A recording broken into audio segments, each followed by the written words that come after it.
sachet water producers are already giving an indication of what is going to happen in the coming days.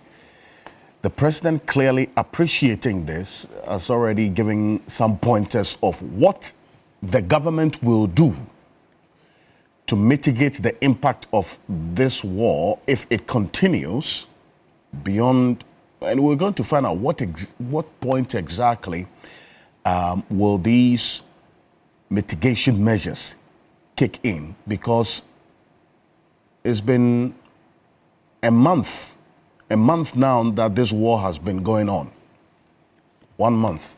And we've seen the impact already that we're talking about. So what we're going to be finding out this morning is exactly when these mitigation measures will kick in, especially with fuel prices, and rightly so, because we run a fuel economy. When price of petroleum products goes up, it affects almost everything on the market. So that's going to be the major focus of our conversation. It's a key point, this issue that we'll get into here on the Key Point on TV3. Also this week, at that same venue, the president directed his office to obtain the full report by the Fourth Estate on the Big Push Road projects. Now, it follows this report by the Fourth Estate, which raised concerns over procurement practices and the single source contracts that were awarded, including that extensive reliance on it. The report also did allege that the Minister for Roads and Highways, Gavins Kwame Agboja, oversaw the award of some 81 single source contracts, and with the value of running into billions of Ghana cedis. Now, the president, while delivering this engagement, the statement during this CSO's engagement, also directed the Roads and Highways Ministry to present a detailed response on this matter to him as well, to inform his action going forward. So this is an issue as well that we will get into. And one of the things we'll be finding out from Suleiman Abrahima, who's going to be joining us, is whether the full details of this report has been submitted to the presidency as was required or requested by the president earlier in the week, and what is also going to happen regarding the responses that we'll be giving to it. So it's another issue which we will spend quite some time getting into. This week we saw the roads minister inspect some of the road projects going on in the country. So we'll have a conversation on this matter here on the Key Point on TV3. The Public Accounts Committee has been sitting this week, at least in Accra, actively referring officials and institutions to the Attorney General for prosecution. One that stood out at the sticky point is the refund of some monies paid to a particular company that could not deliver. That decision to refund the money beyond that has attracted some anti-corruption agencies' attention. That, look, beyond the refund of such monies, state funds that were paid to private contractors to deliver a particular job for the people of this country, there must be some punitive measure to serve as a deterrent to such companies and individuals who engage in this.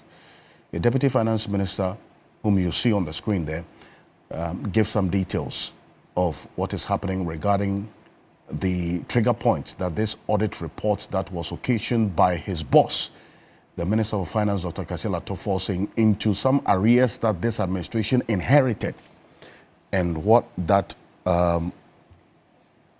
this audit as well has resulted in the refund of some state funds, monies, the taxpayers' money paid to companies that did not deliver. We'll have a conversation this morning here on the Key Point. This and others, as always, here on Key Point on TV3 for the next almost 4 hours. We bring you all the key issues that are of concern to you the Ghanaian people who are watching us, together with my guests. And with you out there, you have a say in what we say. Share your thoughts, we'll read it out to you and to the rest of the world, as many of your messages as possible. We're live on 3FM 92.7, also on TV3 Ghana on Facebook, and on DSTV channel 279. We're all across the world on 3news.com. We're on the Voice of London radio in the heart of the city of London, and Voice of London television as well. This is the key point. I'm Alfred Okansi. Welcome. We'll be back shortly after this quick break. My guests will take their seat. We'll start off with the poll tracker, and then the conversation begins. Stay with us.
things were sailing quite smoothly.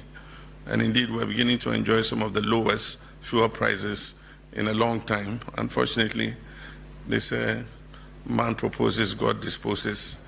I don't know what came into the heads of Trump, Netanyahu, and all of them to start this war.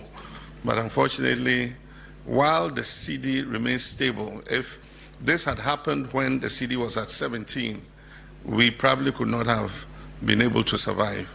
But the good thing for us is that the CD remains stable, and so the push factor in the oil price buildup is not coming from the currency, because happily the currency is remaining stable. The push factor is coming from the price of crude oil and finished products. And so far, we've absorbed it. It's not affected us as much, but if this thing continues some more, then we'll have to take some decisive decisions. Some of the weapons we have is to look at the margins to try and cushion consumers, and then also look at the recently imposed 1 CD development levy to try and cushion consumers. But my hope is that sooner than later, this war will come to an end, and we'll see more stable fuel. Well, that's President John Dramani Mahama. Welcome back. This is Key Point on TV3. We're live on 3FM 92.7, also on TV3 Ghana on Facebook, and on DSTV channel 279 on the Voice of London radio in the heart of the City of London, and Voice of London television as well. And we're live on a number of radio stations across the country, including Kesmi FM in Tamale, and then also quite a number of them across the country I'll be going through shortly. But you heard the president there. Clearly acknowledging the impact that this war between U.S., Israel, and Iran is having on the economy. He's well aware of the ripple effects of this particular war. And it's about a month now. In fact, it's a little over a month that this war started. And we have seen the impact that it has had already on the pumps, the prices of petroleum products at the pumps. The heavy jump that we saw, the increase we saw in the price of the petroleum products at the pump in the first pricing window in the month of April. Petrol going up to 13 cedis, 30 pesos minimum. And then also diesel, 17 cedis, 10 pesos.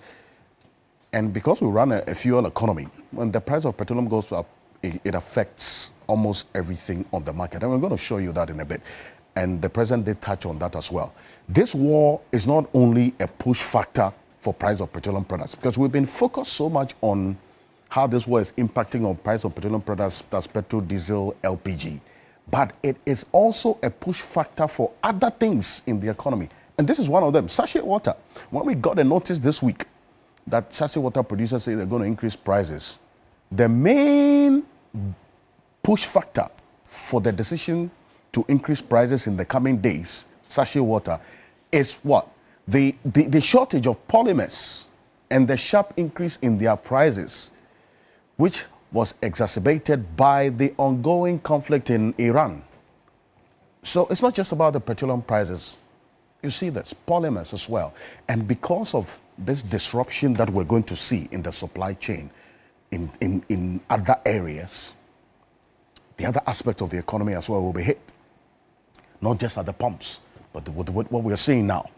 Ex-factory price now going for 8 Ghana cedis in the coming days if this price increase kicks in. The truck price that you see, as in when the sachet water is carried around in these trucks and distributed to the wholesale points, now goes up to 10 cedis from the previous 8 cedis. So if you are buying at a retail shop in your neighborhood, some of them sell it for 10 cedis, others 12 cedis, depending on the kind of brand that you're buying. Some as low as 8 Ghana cedis. It's going to go up to 15 cedis as well. So you see that other aspects or areas of the economy is being hit by this war that is ongoing because primarily of the supply chain disruptions that we have seen. And this is the major issue that the president did touch on regarding what is happening with fuel prices. And we're going to show you in a bit because it's a major issue, a major big matter that we're going to get into. And the prices of crude oil on the world market, from what we are seeing now, when we woke up this morning, this is it. It's $109, almost $110 per barrel. It's been fluctuating. Within the week, we saw it come down to 103, went up to 111, came down to 110. Now it's around that same region as of this morning when we checked, almost $110 per barrel. Now, what does all of this mean? With what is happening now, the disruption in the supply chain for crude oil has hit over 2.7 million barrels per day shortfall. And that is what now has led to this supply shortfall that we are seeing within this period that this war has been ongoing. Ghana's supply in terms of the refined petroleum products, petrol, diesel, 20%, just 20% comes from directly from the Gulf region, talking about the UAE, Bahrain, and Saudi Arabia. But then the 80% source of the refined petroleum products that we have also have their vessels going through the Strait of Hormuz. So with what is happening now, there's a 360 effect on us. And that's why we're bearing what we're seeing now. So even though you see there's direct Gulf supplies, don't be focused on just that 20%, because these other 80% suppliers also rely on the Strait of Hormuz, which is now the major area for this particular conflict. And that's what we're seeing reflected at the pumps over the last 1 month. Before this war, petrol, diesel was selling, it went as low as sometimes under 10 Ghana cedis at some point. So clearly, the reflection is what we're seeing. But could it have gotten worse than this if other factors that influence the prices of petroleum products were not stable? Because in Ghana, there are 3 factors that influences prices of petroleum products at the pumps. The first one is the taxes and levies. That's the price buildup, which I'm going to show you. The second one is the crude oil prices on the world market, which I showed you earlier. So when the price of crude oil goes up on the world market, it influences how the OMCs will react. And then the NPA setting a price floor that they cannot go below that. But also, the opposite is that if the prices of petroleum products goes up, it also influences government revenue as well that they will get from crude oil. If you see the budget, 2026 budget, there's a projected revenue from crude oil that we're going to see. But this, clearly, the third factor is what we are seeing may have held on to the possible increase, which could have been higher than this. That is the currency differential, the cedi. Because the cedi has held its own against the major trading currency, I'm talking about the dollar, we're not seeing so much of an impact when it comes to the cedi currency differentials on this pricing. Is that one to watch? How far or how long can the cedi hold its own against the dollar? And then also how that influences the prices of petroleum products at the pumps. We'll hear from the Chamber of Bulk Oil Distributors themselves as well. And we'll hear from government, because this week there has been continuous calls by the AGI, GPRTU, other stakeholders for government to look at mitigation measures so as to mitigate the impact of this price of petroleum products increase on the consumer. And the focus has been on this one Ghana cedi development levy that was introduced a couple of months ago.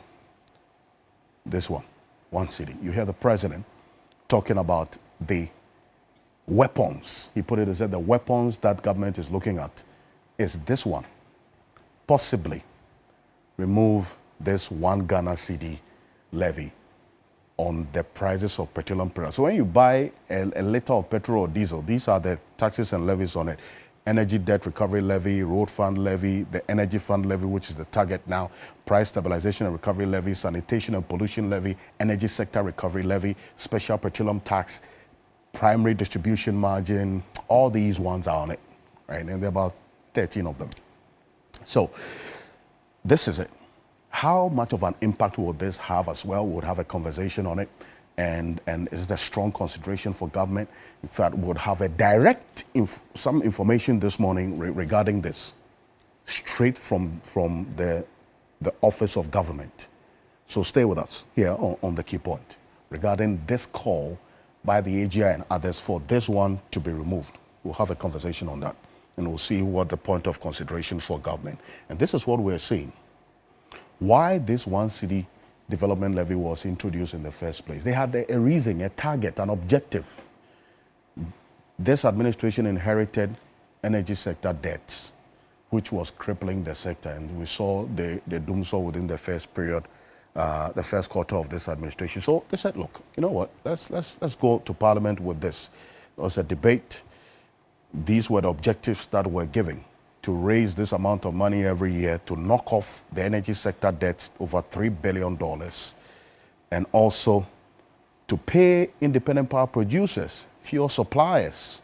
These were the objectives. So if we are taking it off, how then do we raise money to also deal with this, the objectives for the imposition of this fuel levy? But the president is well aware of the impact of this war on inflation. Inflation has been trending downwards continuously over the last 15 months. This week we saw another decline in the inflation rate. But the inflation risks that this war exposes us to is clear, because the price of petroleum products goes up and it influences the price of almost everything on the market. And the president said this regarding this inflationary risk. Take a look. For now, government remains concerned because fuel prices move the transport sector. And the transport sector is the main driver of inflation. If fuel goes up, the cost of transporting food items goes up, and it affects the inflation in the food basket. And so I'm happy we have thinkers like Duncan and Co. We're all looking at what is going on and praying that the war comes to an end. But if it doesn't, what other methods can we use to cushion the fuel price so that we don't see an increase in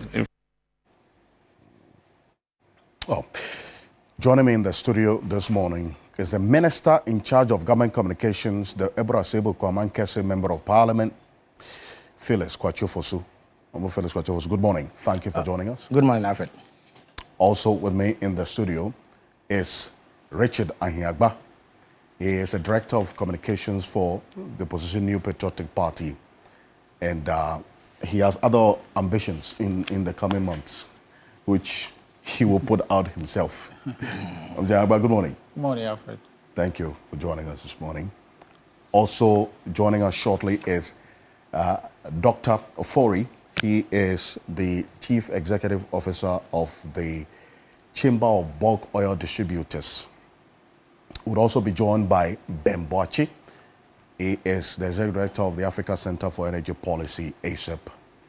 Professor Ransford Jampo is the CEO of the Ghana Shippers Authority and the Professor of Political Science at the University of Ghana, Legon. Kofi Bentil is the Vice President of Imani Africa Policy Think Tank. He's a private legal practitioner as well.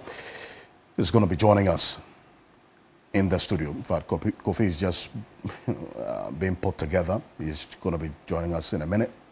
But gentlemen, thank you. Thank you so much for joining us. Yep. And for good reason, I'm going to start off with you, Richard Ahia. But we've seen this direct impact of what is happening over the last at least 4 weeks. I think the war is in its 5th week now. And the reflection that this has had on our economy and the president's clear understanding of the impact that we are seeing. Now, he talks about continuous assessment of the situation and then the eventual decision of taking this off. should this have happened earlier than now? Well, good morning again, Alfred, and good morning to Felix and to your viewers. I think that fuel prices we knew was going to go up the minute the war started. I think that conversation came up in your various studios here, where the MPA boss was here, Eduji. And so this is not a surprise that was sprung on us as though that we didn't know this was going to happen. Yes, I think that your initial discussions as to the price build-up and all that, they are clear. Where we can make adjustments to cushion the people, it's clear. And so I'm not sure what the ambivalence would be for government as far as not knowing or waiting it out or considering what to take out. It should be manifestly clear. The price stabilization and recovery levy essentially is a built-in mechanism to stabilize prices for consumers. And so I think that is clear what can be done, including even the extra top-up that the 1 cedi top-up that the government introduced in 2025. That ought to go. So definitely the government has You said that ought to go. I'm saying in terms of what to consider, to cushion Ghanaians. That's a line directly that can be looked at. Later on in the program, I'd want us, maybe perhaps Felix or Ben Boachi, who is here, related to the power purchase agreement. The 1 cedi, some aspect of it is supposed to be used to pay for fuel, liquid fuel. That's it. In fact, that's the fourth objective. Exactly. Exactly. Fuel supplies. Yes. And then the IPPs. Yes. It's still evidence of how bad that power purchase agreement has been, because for the life of me, Alfred, I can't understand why you have a contract for someone to produce a certain product for you, and then you then are engaged to buy them fuel to be able to do it. I mean, it's just beyond me. So maybe we'll probably talk about that. Maybe Ben Boachi is here. We can see exactly the wisdom in having a certain negotiation like that. But clearly, Alfred, the government cannot but find ways to cushion Ghanaians. Because when they were in opposition, the narrative was clear that fuel price increases under the former administration was in the nature of their description insensitive, heartless.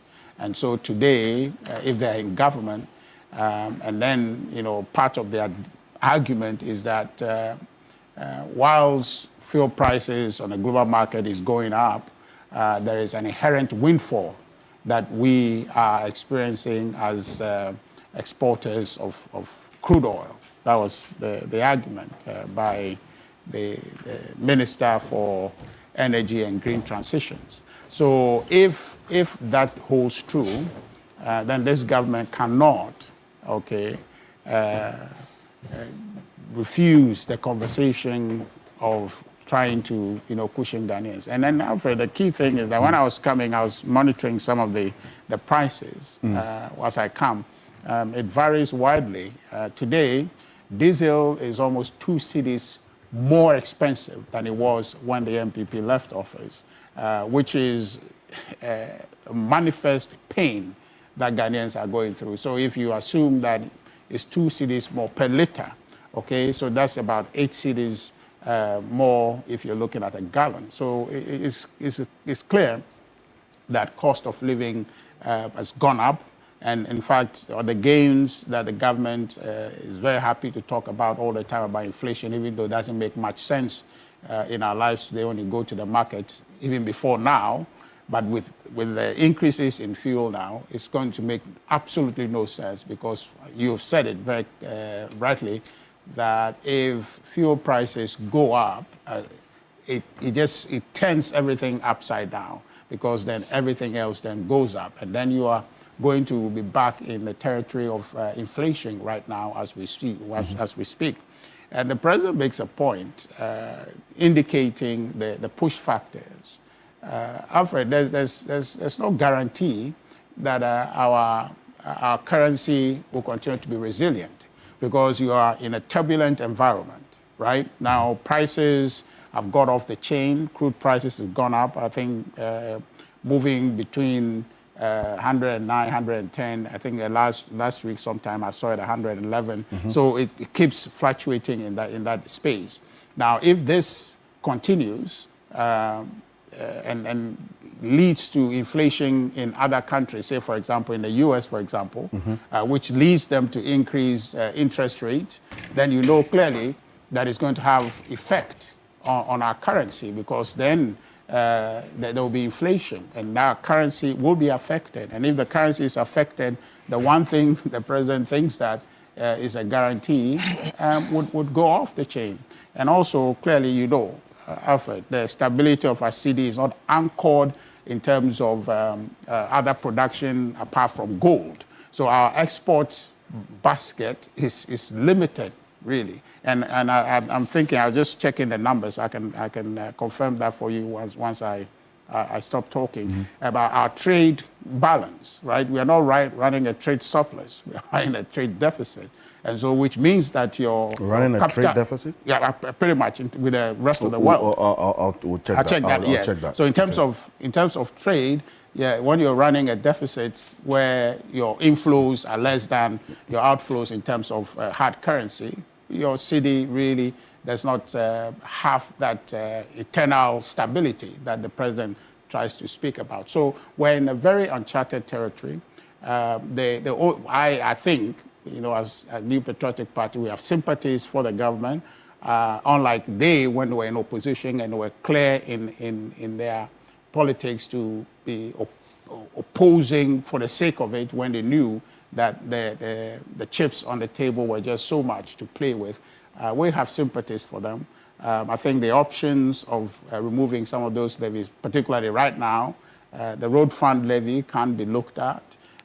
In addition to road fund? Yes. I mean, because you're in difficult times, right? You're in difficult times. And these things, the levies, Alfred, I'll be honest with you, they are not supposed to be looked at as rigid revenue handles. They should be seen more as shock absorbers, so that when the need arises, they are relaxed so that the economy can breathe. Because you made a point that we run a fuel economy. So if you are very rigid with that revenue line, then it means that you are just killing your economy on the other end, because you have a direct effect. Yes, a number of them were introduced without a sunset clause, right? Which is another big matter. I mean, we saw it. We spoke about it about 6-7 years ago about why a sunset clause is not on some of them. The sunset clause meaning that at what point exactly does it terminate? Yeah. Does it go off? But this has become a permanent feature on our price build-up. Yeah. I think that there was the same argument was made. I think people raised the point about, I call it a doomsday levy that the NDC brought, the 1 cedi. I think the reasoning is that what you're going to use it for does not have a sunset, or it will terminate at some point. So the revenue handle for it will not, it won't be smart to want to terminate it. In fact, that 1 cedi revenue, the development levy that was put in 2012, the expectation, if I'm right, is about 5.7 billion or so.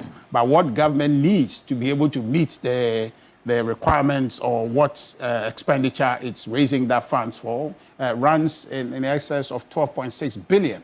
Now, if you need 12.6 billion and all you are raising is 5.7 billion, it means that you have a shortfall. This is 5.7 billion annually. Exactly. You understand? But then annually, you need about 12.6 billion.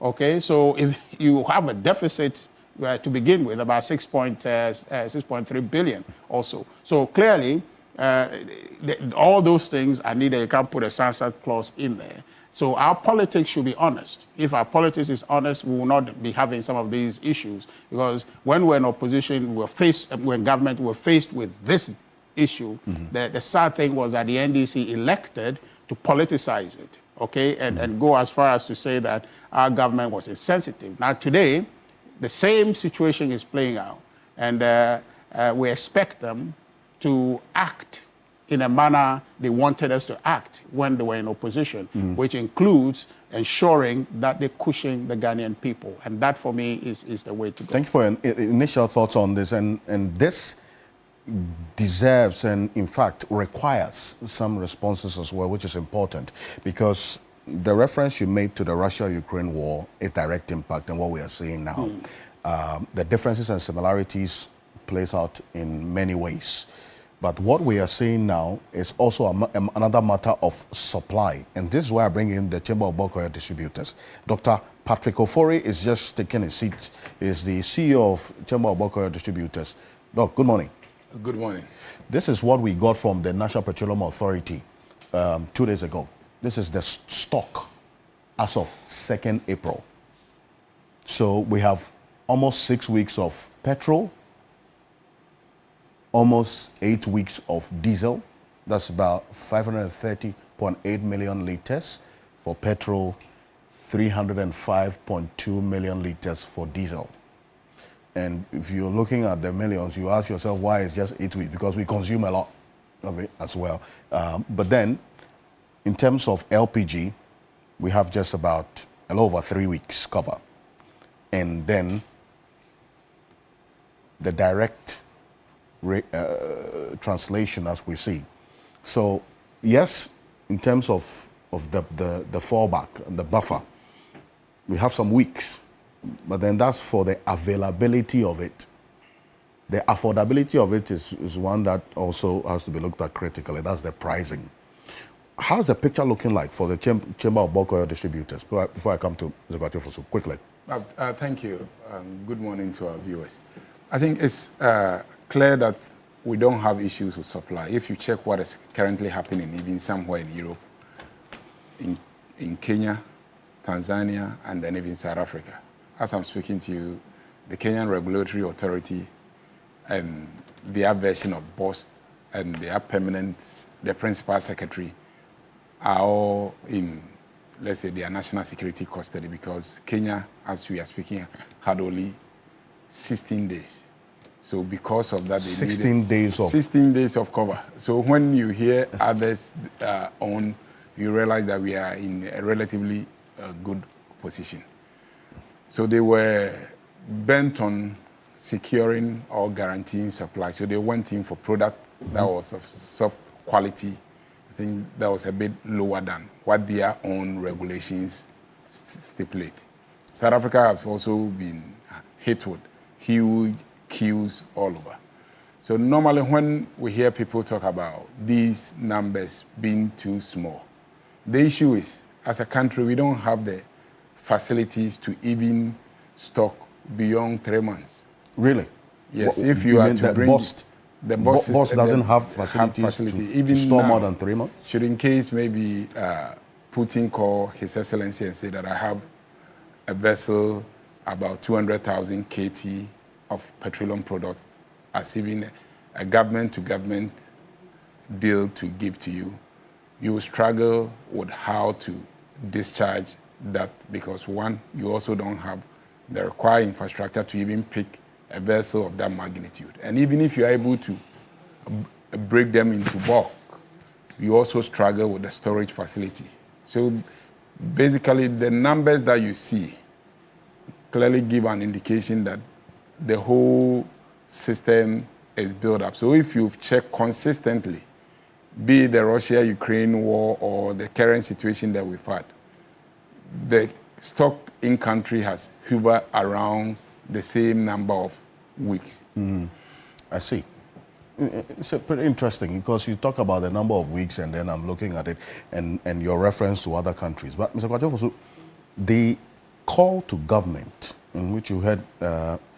Richard Ahiagba make, which was echoed earlier in the week by the AGI and others, is that the road is quite clear on what you have to do to mitigate this impact that this is having on the consumer. The target is this one, this energy fund levy, the 1 cedi. Say, take it off. Now, what's been the assessment of this situation over the last 4 weeks by government? Oh, I think the president made it clear in his submissions during the encounter with civil society that government is considering all options on the table and that when it deems it necessary, the right decisions will be made. Sometime next week, there will be a cabinet session. All of these matters will be tabled for discussion, and the appropriate decisions will be taken. What happens is that since time immemorial, we've all known that petroleum pricing has been contingent on 3 factors. The first one is the price of the commodity, which we do not control as a country. The second one is the taxes and levies that government imposes on the product, which we control. I mean, the government controls. And then there is the exchange rate at which the product is imported, which government also should have control of, because government has responsibility to manage the exchange rate. Now, a movement in any of these 3 can affect the price at the pump. And so often when we come to analyze this, we see which of the factors is accounting for either a drop or an increase in pricing. And this has not changed. But before I even delve further, it is imperative to remind Richard that, you see, criticism of government on fuel pricing did not start in the tenure of the NPP. We all were in this country in 2016, 2015, 2014. Their current flag bearer, who was vice president and head of the government economic management team, when they were campaigning in opposition, even in normal times, when there were marginal increases to reflect the existing deregulation arrangements, he took on government. So, for instance, in May 2015, the price of fuel at the pump was 3 cedis 50 pesos. Yet, Dr. Baumia found reason to call the government of the day insensitive for pricing fuel at 3 cedis 50 pesos. So when you come to power, and at a point, the price of fuel goes to 23 cedis, certainly you will come in for flag. So it is a natural consequence of the sharp increase, which created huge difficulty for the people of Ghana. And therefore, there was no way that the MPP was going to escape scrutiny for taking things that far. Now, it's also important to assess what has happened. When we came to power, fuel was so likely to have the export prices of Goel. Goel. We can use Goel because it's state-owned. If you use a private entity, you may accuse them of profiteering or rent-seeking. But let us use Goel, whose objectives go beyond profit-making because they are a state entity. Now, fuel price sold, that is for petrol, it was 13 cedis, roughly the same, around the same figure that the product was selling for a week or 2 ago. And then for diesel, it was 16 cedis. That is what we came to meet. And those were normal times.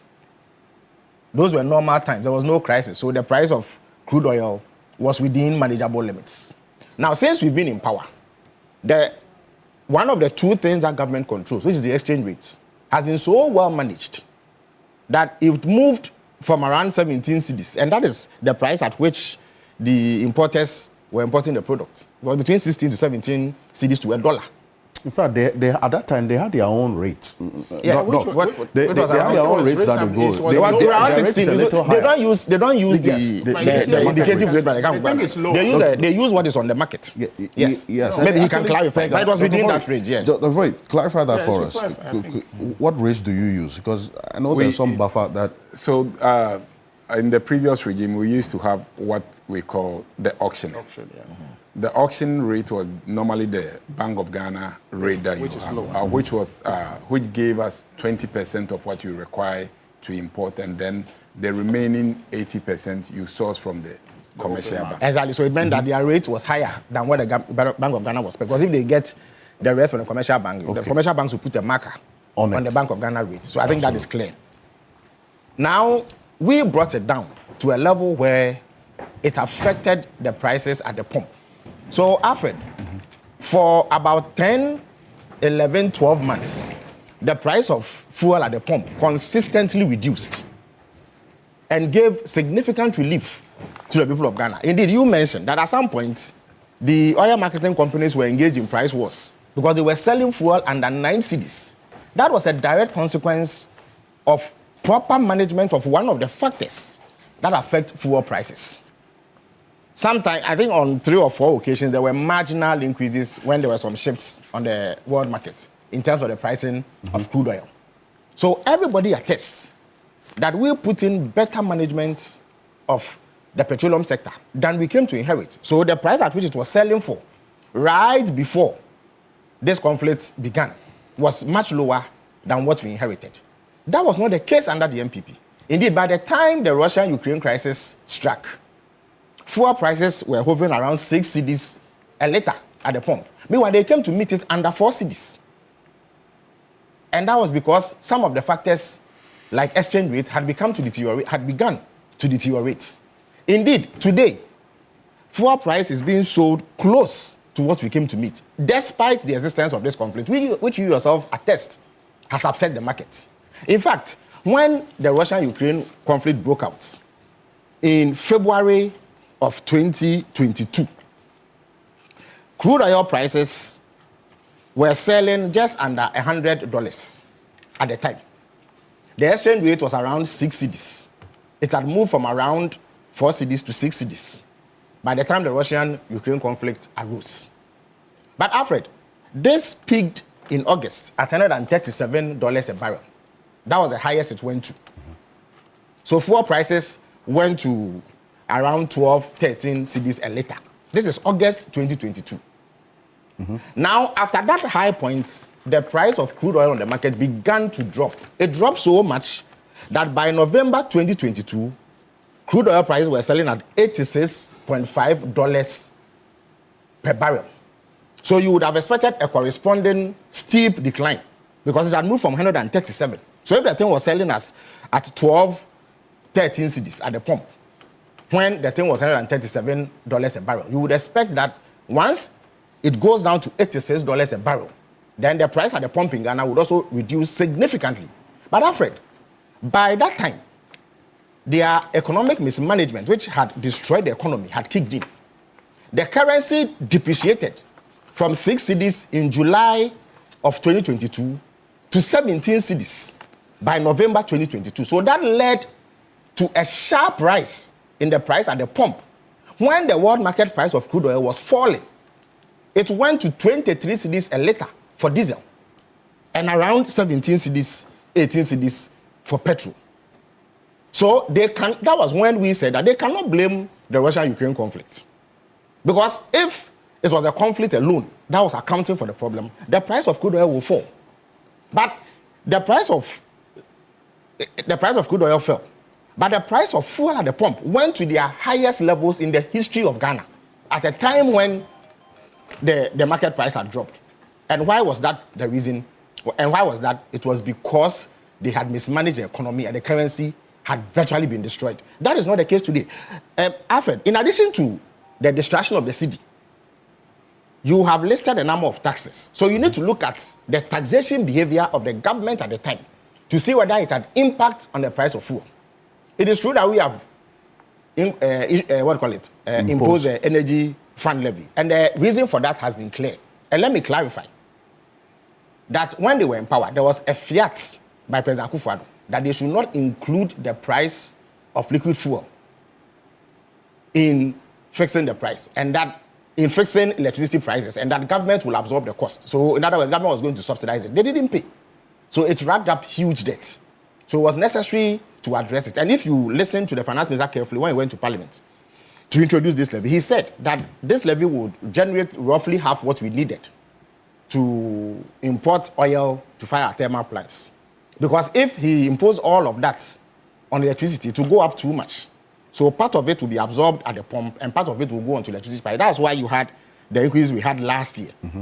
In accordance with the automatic price adjustment that they agreed with the IMF, they were not including fuel in the pricing. But we had to include it. That is why electricity price went up. So when they argue that, we were not affected by automatic pricing because crude oil prices were falling, that is simply not true. But back to petroleum prices. Between 2018 and 2024, they increased certain levies significantly. For instance, when they came to power, they increased ESLA by 20% in 2018. And once you increase ESLA, automatically it will reflect in an increase at the pump. Again, they increased the bust margin by 300%. They increased the primary distribution margin by 247%. Then they increased the fuel marketing margin by 350%. And then the Unified Petroleum Price Fund, UPPF, they increased it by 429%. So if you do this, naturally, the price at the pump is going to increase. So when you add these increases in the levies that they did to the steep depreciation of the currency from 6 cedis in July to 17 cedis in November, you are going to have an increase, the sharp increase you recorded at the pump in November 2022, even though the price of crude oil had fallen to 86% by that time. So it was not the Russia-Ukraine war that was creating the problem. The problem was the factors that government controlled that it had lost complete control of. And the reason why today you find that the price of crude oil is at, I think, $110 a barrel. You yourself have said it. Yeah. Yes. That's it. Which is higher than it was in November 2022. But the prices are lower than the prices that they were selling at in November 2022. The reason is that we have controlled the currency. That is why it was absolutely imperative for the Bank of Ghana to do what they did to stabilize the currency. Otherwise, by now, I'm sure fuel will be selling at 30 cedis per liter because of what is happening in Russia and Ukraine. And everybody in attests, Israel? in Israel and between Israel, the US, and Iran. Everybody attests that the part of the pricing factors that government should control has been handled. So it is clear beyond doubt that it is only this conflict that is contributing to this current upset. In their time, that was not the case. And that was the basis of the criticism. Let me also indicate that as of November 2024, the price of crude oil per ton, metric ton, was $667. Before this war, it rose slightly to $695 per metric ton. Indeed, if it had remained there, we wouldn't have seen any significant increase at the pump.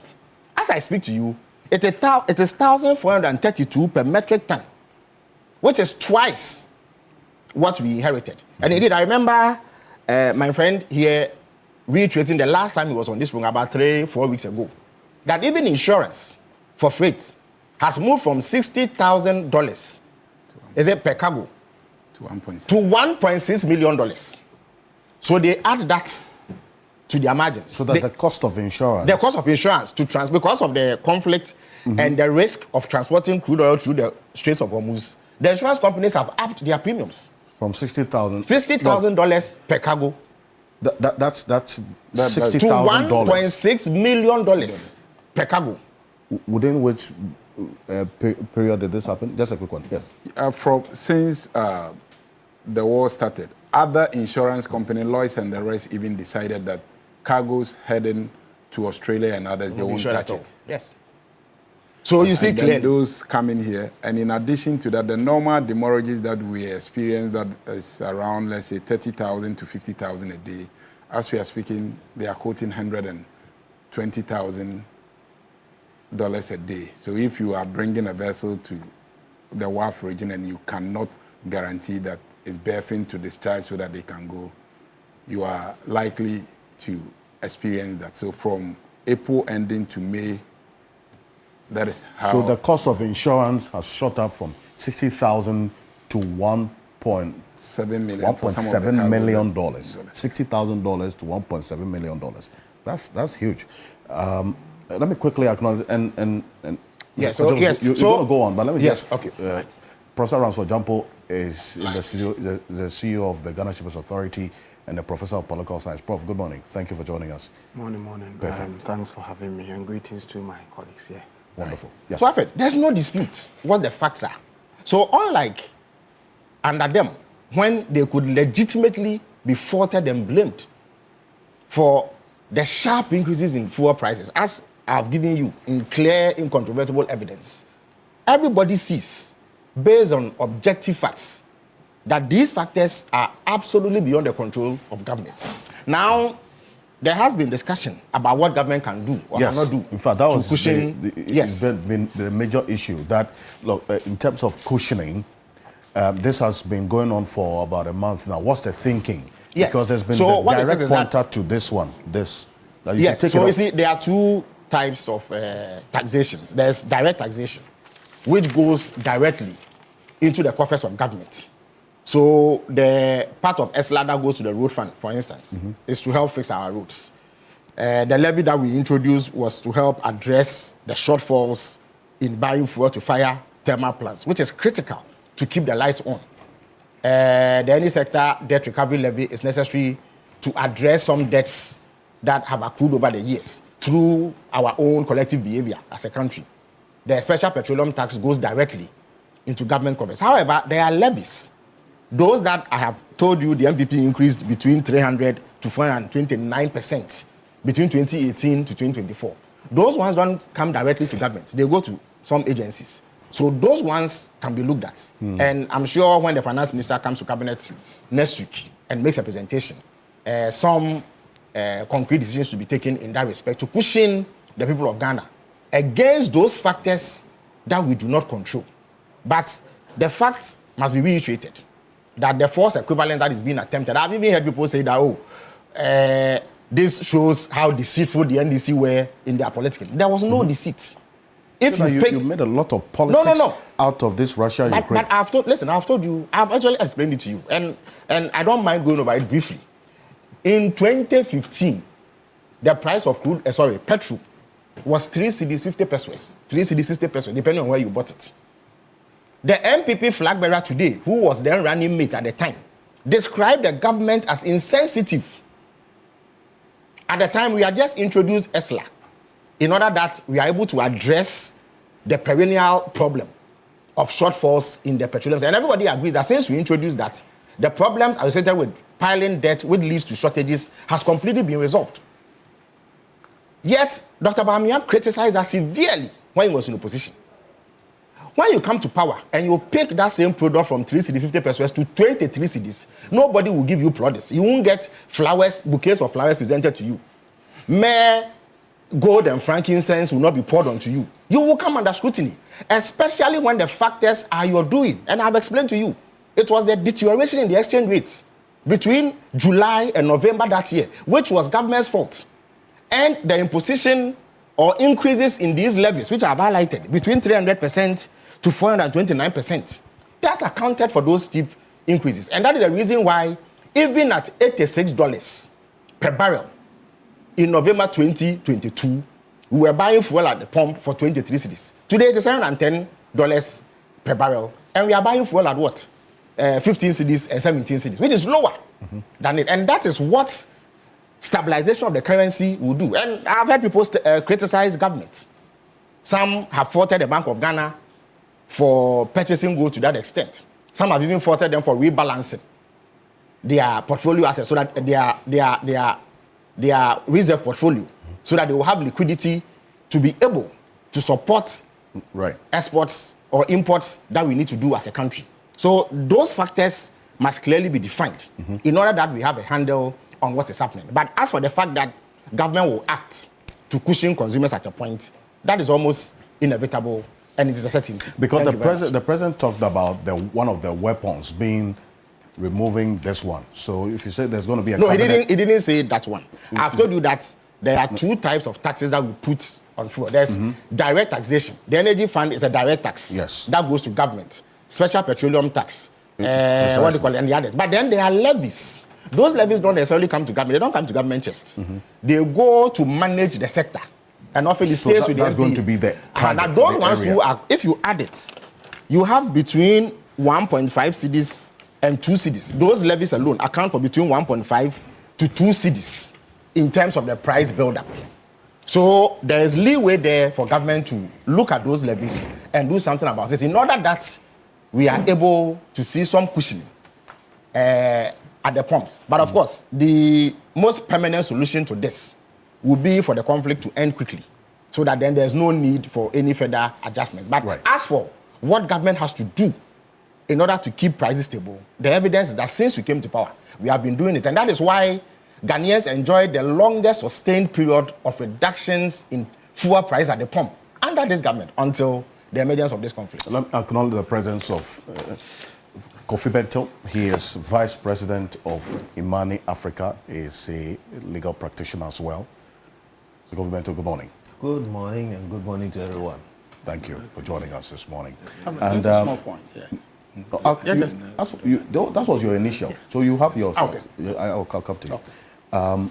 Dr. Fori, just on the matter of the outlook for pricing, because the availability, you say we don't have a problem as compared to other countries, because you say Kenya, for instance, 16 days of cover. That's concerning. But here we're talking about some weeks, 8 weeks, 5 weeks for diesel, petrol, respectively. But for the pricing outlook as well, how does it look like? Because affordability is as important as availability.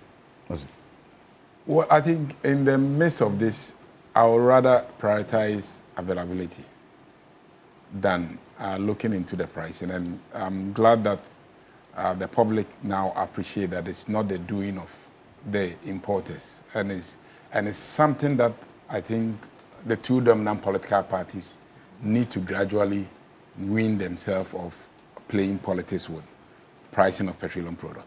And why do I say this? The Tanzanian government officials have been fired. People can simply not understand why prices have gone up. Petrol prices. Petrol prices have gone up. And that is the situation when you have government entities holding the fort. The issue that we currently have, we are blessed that at least the dominance of the private sector in our space and the competition among us gives hope and confidence in there.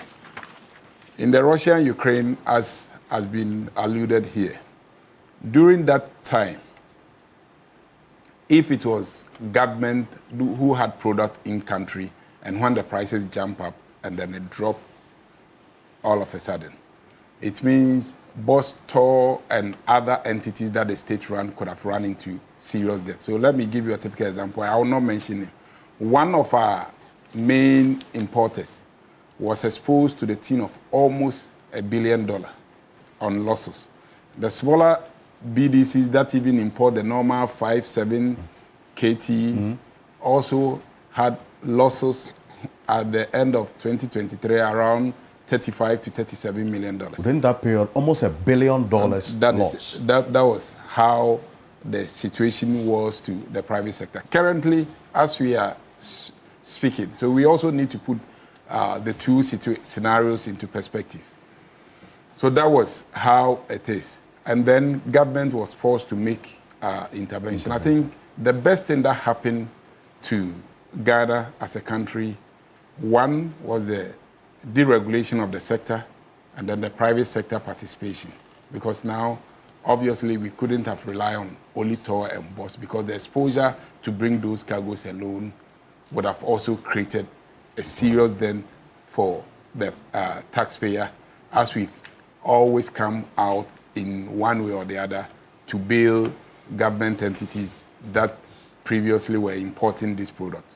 Mention can be made of the TOR levy in the early 20s and then also 2015, 2016 when NPP took over from NDC, and there was also that TOR that they needed to find a way of leveraging on GMPC to bail bust out from those debts. So that clarification needs to be. The second important aspect that we also need to acknowledge is the gold for reserve. It was out of the Russian-Ukraine or that we, as a country, decided that we need to look at the gold reserves and also further the relationship between the importers and then the central bank that has collaborated with us, being able to ensure that there is that element of transparency in between there.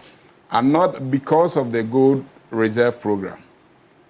Previously, that BDCs were accused of using forward rates and others in doing the pricing. Now, you do that because of the competition, you will not necessarily be able to do that. And I'll give you a typical example. The last time that I was here, that was 4 weeks ago, the last window, we used about 10.8. I was buying an air ticket from an airline, and the airline charged me 11.4 But whereas if I was doing my forecast, 10 cities, 80 pesos to the dollar. To the dollar. But when you go out, none of them gives you that rate. And that is something that we give credit to the Bank of Ghana for, that stability, and that we don't panic going in pricing. So for this window, as we go in, nobody could even dare hit more than 11 to price. Right. Because the moment you do that, you've seen the competition that between Star Oil and Oil. Among the BDCs, it's even crazier. I see. So you look at our board meetings and then most of our technical meetings, the major issue has been price undercutting. So the BDCs are cutting down prices. Are cutting so that they can also move the products. Interesting. Because as it stands now, you don't know a tweet that will come Monday morning from Donald that may let the market position that you've taken take a hit against you. So it's in your interest to also dispose of the product so that you somehow limit the risk exposure. And that is the benefit of competition and then trying as much as possible to go in there. Another critical aspect that maybe none of us have also drawn our attention, and that we also need to give credit to Bank of Ghana. Whereas in the Russia-Ukraine Iran, I remember when we had that fateful meeting at the Jubilee with His Excellency Nana-Addo and his team, and we raised a significant alarm that was critical to us because at that point in time, all the confirming banks were shutting down Ghana. They were not interested in dealing with that. So the panic situation that we're in is that these people are not necessarily even interested in doing this because they said the reserve cover of the country is low. And then in addition to that, the forest availability was also a critical component. And at that time, we had some of our members having billions of cedis sitting in the accounts that they were struggling to get the dollar to do that, which currently we don't have that. And currently we also have a situation where we have about 8 months cover. And all these indicators, the Bloomberg and the Fish and all those people send signals to the traders. And they are confident coming to do business here. And they are also confident knowing that the forest availability will be there no matter how the prices are going. But they will indicate to you, Ghana, you don't necessarily have an issue. But from the last time when we left here and we picked intel from most of our partners, we could clearly see the danger was heading to the east and southern Africa because as we know, we all know vessels that are loading towards the WAF region. But you could clearly see 30% down. South Africa was hitting minus 70. And where were all these vessels heading to? All the vessels that were heading to south and east had diverted and were going to China and India because they were paying those high premiums that the traders were quoting. I see. You mentioned 8 months of cover. Just clarify that. 8 months of cover for you, the BDCs? Not from the central bank. Okay, that's okay. Import cover. Import cover. I just needed that clarification. 8 months of import cover. So those were some of the issues that happened. And then the good thing that has also happened over the years is the Century Refinery. Currently, 30% of our consumption we procure from Century. But then you also look at the guarantee of supply in terms of crude, which as an industry players, we also try to get involved and ensure that their partners guarantee parcels that are coming to them. So that also gives us confidence that Centio's production has been relatively stable for the past almost a year now. Since October that they started, the barrel back to back has been consistent. So that also takes the pressure. And then our partners have also built the required collaboration with Dangote. As they send their crude, they also offtake some of the products coming from there to the region. And that has relatively also cushioned us. So that is on this basis that we say that we may not necessarily be pressed in terms of availability, but for the pricing, as we all know, the transparency nature of pricing that happens in the Like you see, I don't think there is any spare parts or any pharmacy or any shop that you can go and know how the price build-up is like. Is with petroleum products. And that we know what goes into it. But for example, yes, even though as clearly indicated, we're in a better place now as compared to before, but there's the direct call because of the reality we are faced now with how these increases would influence cost of living going forward. And the push factors we have seen as a result of this war, already Sashi water producers and others giving clear signal of how the coming days will look like. That is why there's a direct call on government, do something about this, mitigate the impact. Do something about what? Do something about the cost of the impact of this. Well, definitely. The price of petroleum products and others. Definitely, you do not expect a government of this nature to sit aloof and unconcerned. There will be interventions, I believe, that will be aimed at cushioning Ghanaians. I've always said, and it's a truism, that the essence of governance is solve problems. And some of these problems may be things that you knew before you went into power. And then there may also be unforeseen contingencies and unforeseen challenges. And when all these come, it is part of good governance for you to fashion out interventions aimed at addressing them. So it's not a big deal as far as I'm concerned. This government, everybody know, has done so well in running this country. And we also know that, you see, prior to this conflict, every Ghanaian was aware, and every Ghanaian is still aware that Ghana is headed in the right direction. Okay? Unlike how situations were prior to, if you like, the Russian-Ukraine conflict. You compare the two situations. Situations before Russian-Ukraine conflict, situation before Israeli-Arab, Israeli-Ukraine, Israeli-Iran, and then US conflict. Okay, so the situations are different, and the impact of this conflict is not being felt in Ghana. It's felt across the globe. And so as far as I'm concerned, you see, it is part of good governance to explain this properly to the people, the owners of power. If you are governing a country and you have goodwill and the people know you are doing the right thing, there is a way to also carry them on board, especially when you are going through difficulties. If you are able to carry them well along what you want to do, then the people would even applaud you, even whilst experiencing difficulty. There is an Akan proverb adage that says,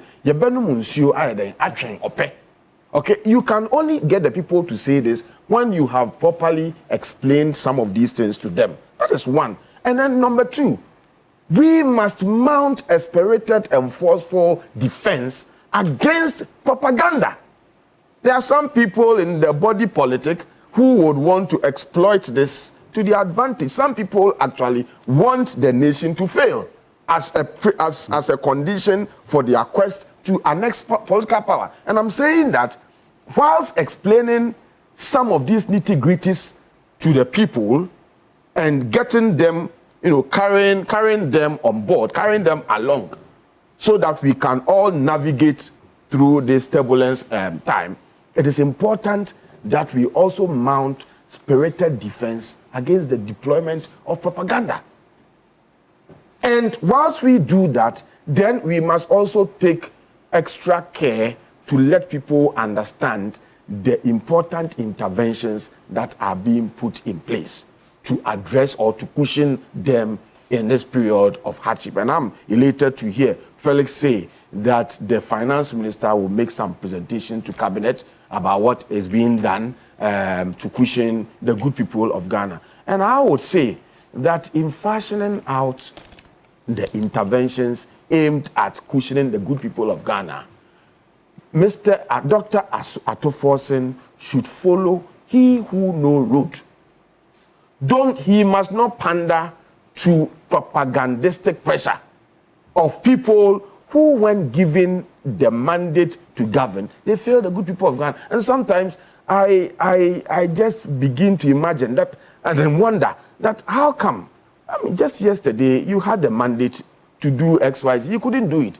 And somebody clearly has shown a stark difference between what he is doing and what you did. And you still want to find a way of courting disaffection for that regime in a manner that creates an impression that the good people of Ghana are not even wise.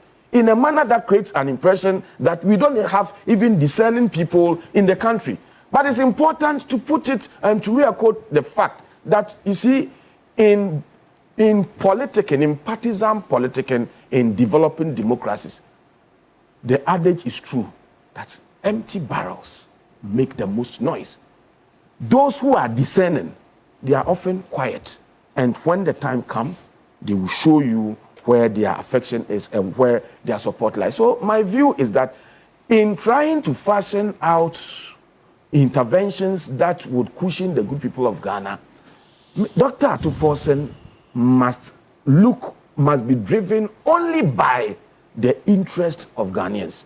He must be driven only by the pledge, the fiduciary pledge to soften or to lessen the burden of the good people of Ghana. That is what, in my view, matters. The rest, no, we don't pander to partisan and propagandistic pressure from people who don't know roads. I don't think it should be the way to go. Because I'm saying so because sometimes you hear people talking about these guys are giving unnecessary pressure, and then there is a tendency to want to listen to. No. As far as I'm concerned, and as far as the good people of Ghana, I mean, you have this man, our man. Who's that? No, the one who's been doing the service. You mean Musa Dankwa? Musa Dankwa's survey clearly show how the people of Ghana feel about this regime. And everybody who is discerning, everybody who wants to look at things objectively, know that this government has run the country very well.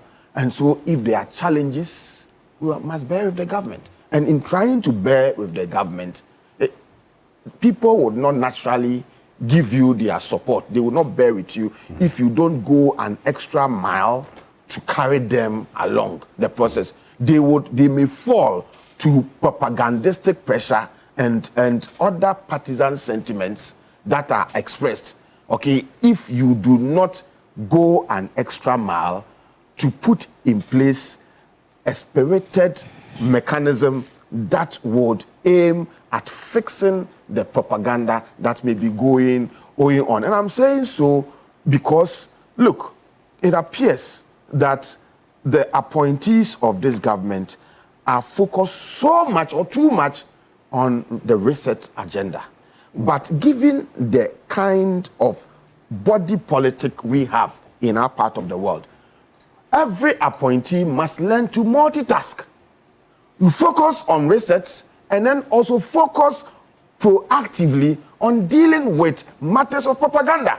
Okay. Okay, so let's not go and we are minding my business, and sometimes it's annoying. You have other people sitting on the fence saying that you two keep quiet small, but don't you see your colleague, other appointees are you cannot leave the communication to only Felix and then to Sami Jemfi. There are other communicators who must combine their task of their role in helping to reset with another role of trying to deal with mischief and correcting false impressions that may be put out there. Well, that's a matter for Felix Kwatiofosu to consider. If there's going to be that multitasking and how you can combine the two. Felix, you are doing well. I've been looking at your trips and travels and all those things, and I keep asking, there's a big issue of government business which has to be executed, and the appointees will be focused on that. So, Bento, you know, in bearing with government is also that demand for the cushioning, the mitigation measures, because this is the 5th week of the war, actually. And so when it started, you know, we're all tinkering as to when it was going to end. First week, second week, third week, we've crossed the first month. There's no clear indication of when it will end.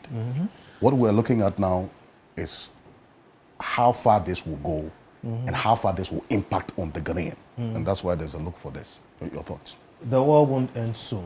The war will not end soon. That should be clear. How do you know this? I know. I read the analysis. You're a man of faith. Oh, but you see, I'm a man of faith. Papa na papa mbrim.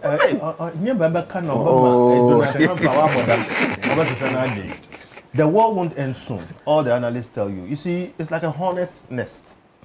Iran, which is Persia, okay, is very unique. Go back 6,000 years. Nobody has conquered them. Their geography itself is unique in terms of working their defense. They have been preparing for this war for 40 years. You have the weirdest situation in the world today, militarily. The strongest army that this earth has ever seen is trying to take on a country which is not as strong as they are. They have bombed them to craziness. And they're the people who have the military upper hand are trying to get them to come and negotiate. And they're the people who are suffering the bombing say, we'll negotiate. There's a very unique thing going on here. By the time this thing is done, the whole world security architecture and structure will change. As we speak, Saudi Arabia, which is the core of the US security system in the Middle East, has gone to Ukraine and signed a deal for Ukraine to help them defend themselves without even consulting the US. I don't want to go into all of that, but look, that war is not just about somebody bombing somebody. A lot will change.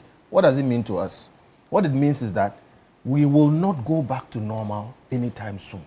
We better sit up and start doing the hard thinking of how we'll take care of ourselves. And I've heard everybody talk, but see, when it comes to this oil thing here, my mind is in trying to make the general public appreciate things better. I mean, a lot of analysis has been done here, but I'm thinking about my mother, who is a retired, very educated, retired, but very sound, but I don't think we've communicated to her because she's been hearing this thing all this time. And it's like, so what's going to happen? Here's the thing. When it comes to petrol, oil, and all the related things, it's a global market. It's a global economy. It deals with something called a global supply chain. What it means is the whole world is involved. Even people like Donald Trump were making primary mistakes, fundamental mistakes, by saying that we will not be affected by the Strait of Hormuz. That was very ignorant. Because when the price of oil changes, it doesn't matter if you are drilling the oil in your country. It affects you. Okay? So first thing I think people should appreciate is that this is a global market. It's a global supply chain. We will be affected. Now, there is the politics and propaganda. Then there is the education, which is more important. And then there's a strategy, which is at the national level, what we must do. The politics and propaganda is what we've heard a lot about. You hear when MPP was in power, NDC slashing them. Why are you not doing this? Why don't you do this? Why is the oil price this way? You know, and look, karma is a female dog. What you need to understand is that the issues with which you whip your opponent will be used against you.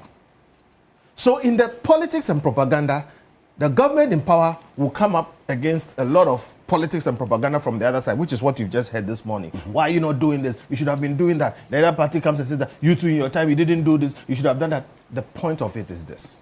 We should be doing more education. The most important education is that whether you're Ukraine or Iran or whatever, anytime anything touches the global supply chain, it will affect us.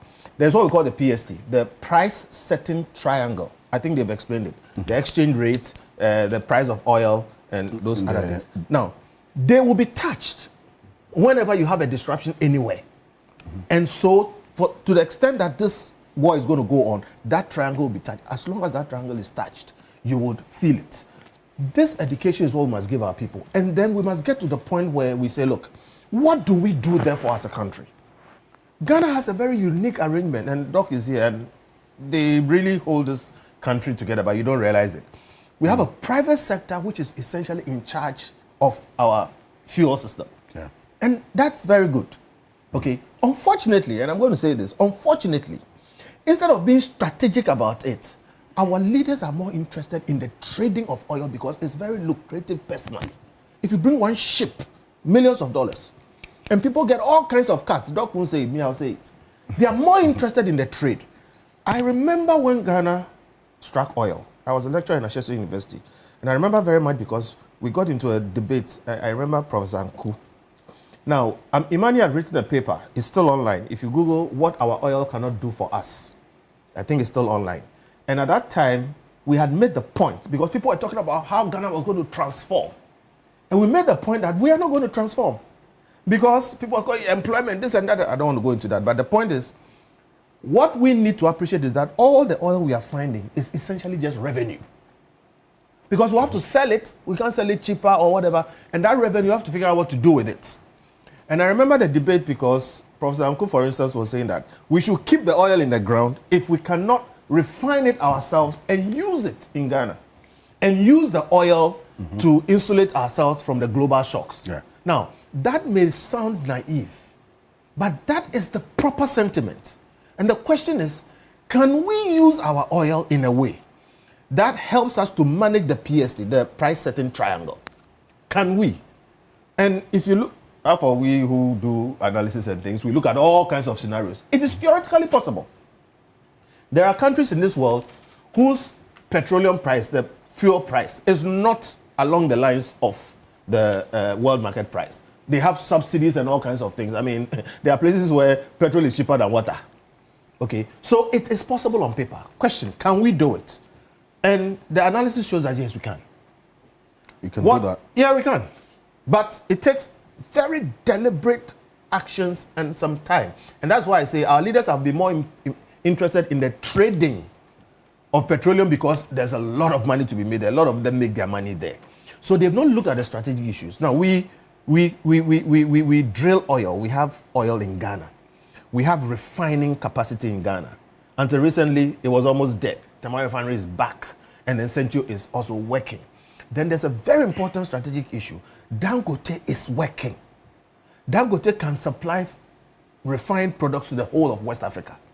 Okay, if we wanted to do that work, we will figure out a way of taking our own oil and then refining it. And it's not that straightforward. I mean, oil comes from heavy all the way down to sweet crude.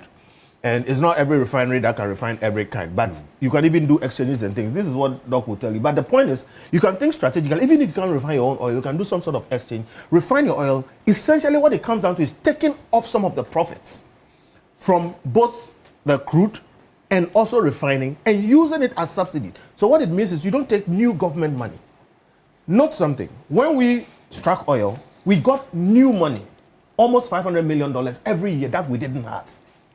Question is, what do we do with it? Some people think we should put it in our economy and spend it. If you read that paper that we wrote, we said, no, we shouldn't do that. We should sequester that money and use it only for certain things. We've listed it there. But other people say that, look, because of how petroleum or fuel prices it affects an economy, it makes sense for us to take that money and use it to stabilize our fuel or petroleum or those systems, because it stabilizes the economy, it helps the inflation, everything, and has a lot of collateral economic effect. It makes sense. Question is, nobody is really looking at this thing now. That's what hurts me. That the strategic issues of whether we can use our oil resources, our refining resources, to cushion ourselves and move ourselves off the vagaries of the PST, the immediate, the focus on the immediate measures. Yes, fine, but it must go beyond that. We must be thinking about the medium to long-term sustainability measures, yes, as in how we can just depend on ourselves going forward. Yes, because of we've always done the immediate firefighting, and the private sector, like I said, they are interested in their money, so they are not the people to do that strategic thinking. But we've left it, and we are still doing the immediate stuff and doing the propaganda around it. What governments must be doing is do the strategic stuff. And I bet you if we do it right, the private sector will come along. We should think through the medium to long term. And I've said on paper, it is possible that we can use our oil drilling, okay, the crude that we get, we can use our refining capacity and work out a situation where we can help our local economy more or less by, taking care of the PST. Right. Now, the problem with that is smuggling. Okay, it has been looked at, and analysis will tell you that, look, yes, there's some smuggling, but smuggling is not at the level which makes it said that we don't have to take care of ourselves. In other words, let the smuggling happen. Let's just be more, serious about stopping it, but we can't say because of smuggling, we'll not take care of ourselves. If we do the strategic thinking, Ghana will be an oasis in a desert of chaos, but nobody is doing it. What we all must appreciate is this: don't bash the current government. That war would affect us. It simply is the right of Richard and Co., the NPP, to bash them because they also bash them when we all needed to do some more education. And then what we should be asking ourselves is, should we just forget about it and just walk through it? Or we should, as a country, figure out how we can avoid all the things that the PSD dumps at us. Those are the things we should be thinking The about. big takeaways from this conflict Yes. for our development as a country. Yes. Sorry, let me add the big takeaway. Look, the Strait of Hormuz will not come back to normal. At least not for the whole of this year. Even if the war stops today, Iran will continue to block that place. I don't want to go into the reasons why. What it means is that stresses will not end, even if the war ends. One of their demands is that they want exclusive ownership of that strait. Exactly. And as part of the they compromises. want, they have a list of things which they are not going to get, but they're going to pin. Their strategy is to spread the suffering. All right? Yeah. The Strait of Hormuz affects everybody on this planet. True. They want reparations. America has bombed them over $500 billion worth of damage. They want security guarantees. They want a situation where the Houthis and all their allies are left alone. They want America to take out all their bases from the Middle East. Those are not simple things. And they are going to keep that chokehold called the Strait of Hormuz until they get what they want, at least most of it. We are in for a long haul. So the question is, we are sitting in West Africa, Ghana, and we have the pieces with which we can at least ease our pain a bit. We should get into a room, lock the door, and figure it out. Instead of just leave ourselves to this price-setting triangle. Zangba, the path is quite clear on what we have to be doing going forward. Quickly. I think so. It didn't have to get to this point. Felix was, and I recognize his role as minister. So when I say Felix, I don't mean Tonoy. But for me, I saw Felix was arguing with himself, because when I was speaking, I didn't really make a point that they did A, B, C, D, except to make the point that happened, that they criticize us, especially because the Minister of Energy was the lead person saying that we're heartless, insensitive, and all of that, and that we should pipe the windfall from the sale of crude back to cushion people, and all of that mechanics they put out there. But you see, this thing we understand is baked in, right? The triangle, as Mr. Kofi Bento says, about 61% of the pricing component, which is the ex-refinery price, is out of our control, literally. Yeah. It's out of our control. Actually. And so if that is the case, This yes, is it. if that is the case, then we are left with just so much, about 21% to play with. In fact, the 18% for the OMCs and the BDCs. Let's put this on the screen. Yeah? That cannot be toyed with necessarily, because that is private True. interest that is cost related. But in fact, let me find no, you have your point. Please don't lose it, They're not because getting that I recall 18%. that They are not I getting recall that you're not There you getting that 18% that we're seeing. I recall that in the last pricing window, you had said that you didn't even apply the margins, your margins. You knocked it off. Yes, and you check, if you check even GOI price. So even among us, we give some form of special dispensation to the 30% that the GOI will take from any one of us. I see. That is why GOI was able to do consistently at the price that the NPA set as the floor. Yes. So Under clearly, 10 CDs at some point. yes, so you clearly will see that none of them, if they are making 18%, So this I on think the I'll be books. coming here. I picked this from the books, but the reality is that you are not getting your 18%. But I how see. much? What percentage are they getting? Do you have an idea? So let me give you a typical example. With all the cost and everything, you are supposed to play within, let's say, $100.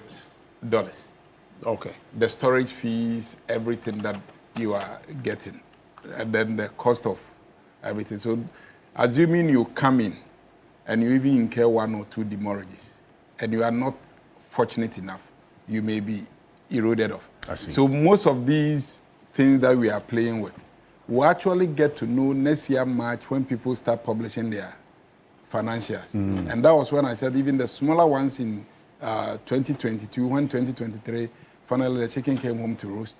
We You could see hadn't cared the that smaller much. BDs, and I remember I met one of them.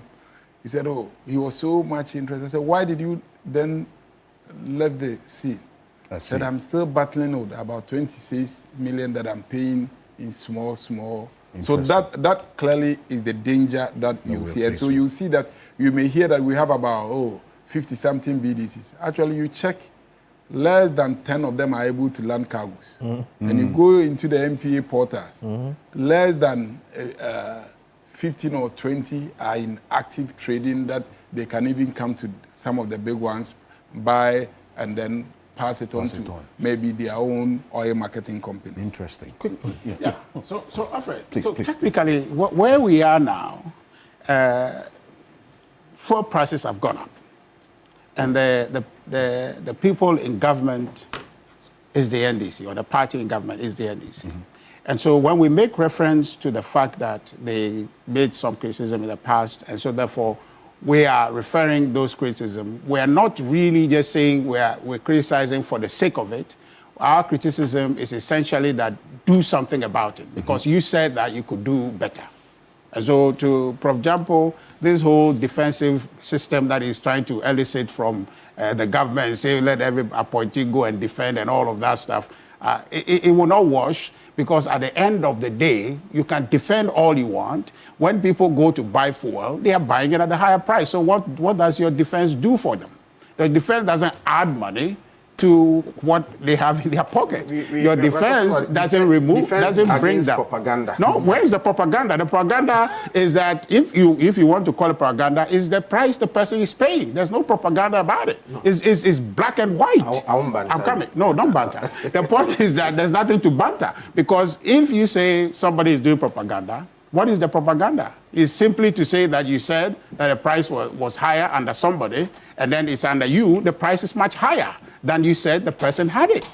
Okay, today, that's not what. No problem, just it's okay. The price of fuel today, diesel at least, is much higher than they inherited.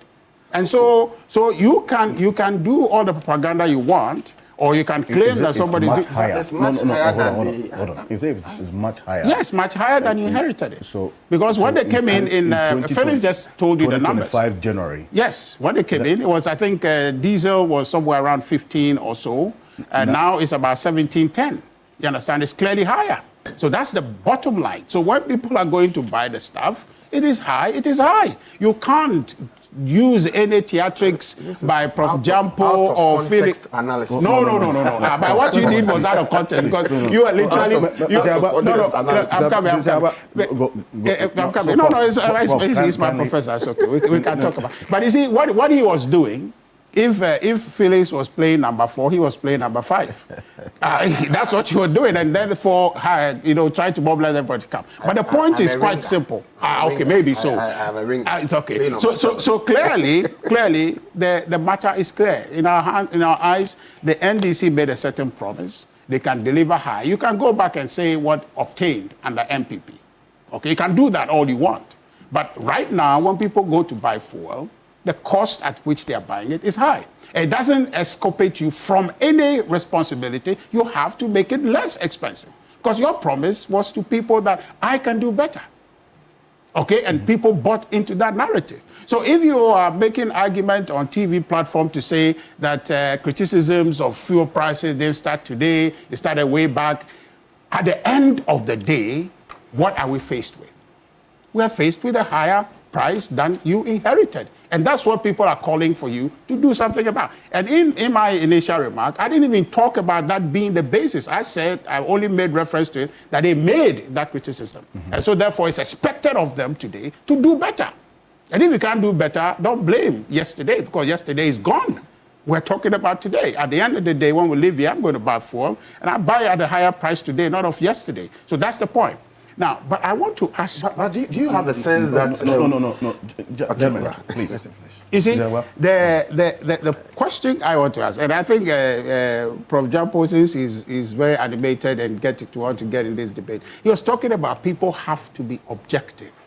Okay, people have to be objective and not buy into propaganda and all that. You see, people don't go to by Senior Brothers filling stations to go buy fuel with objectivity. They go there with money. And the money they have to spend is high. So that's what it is.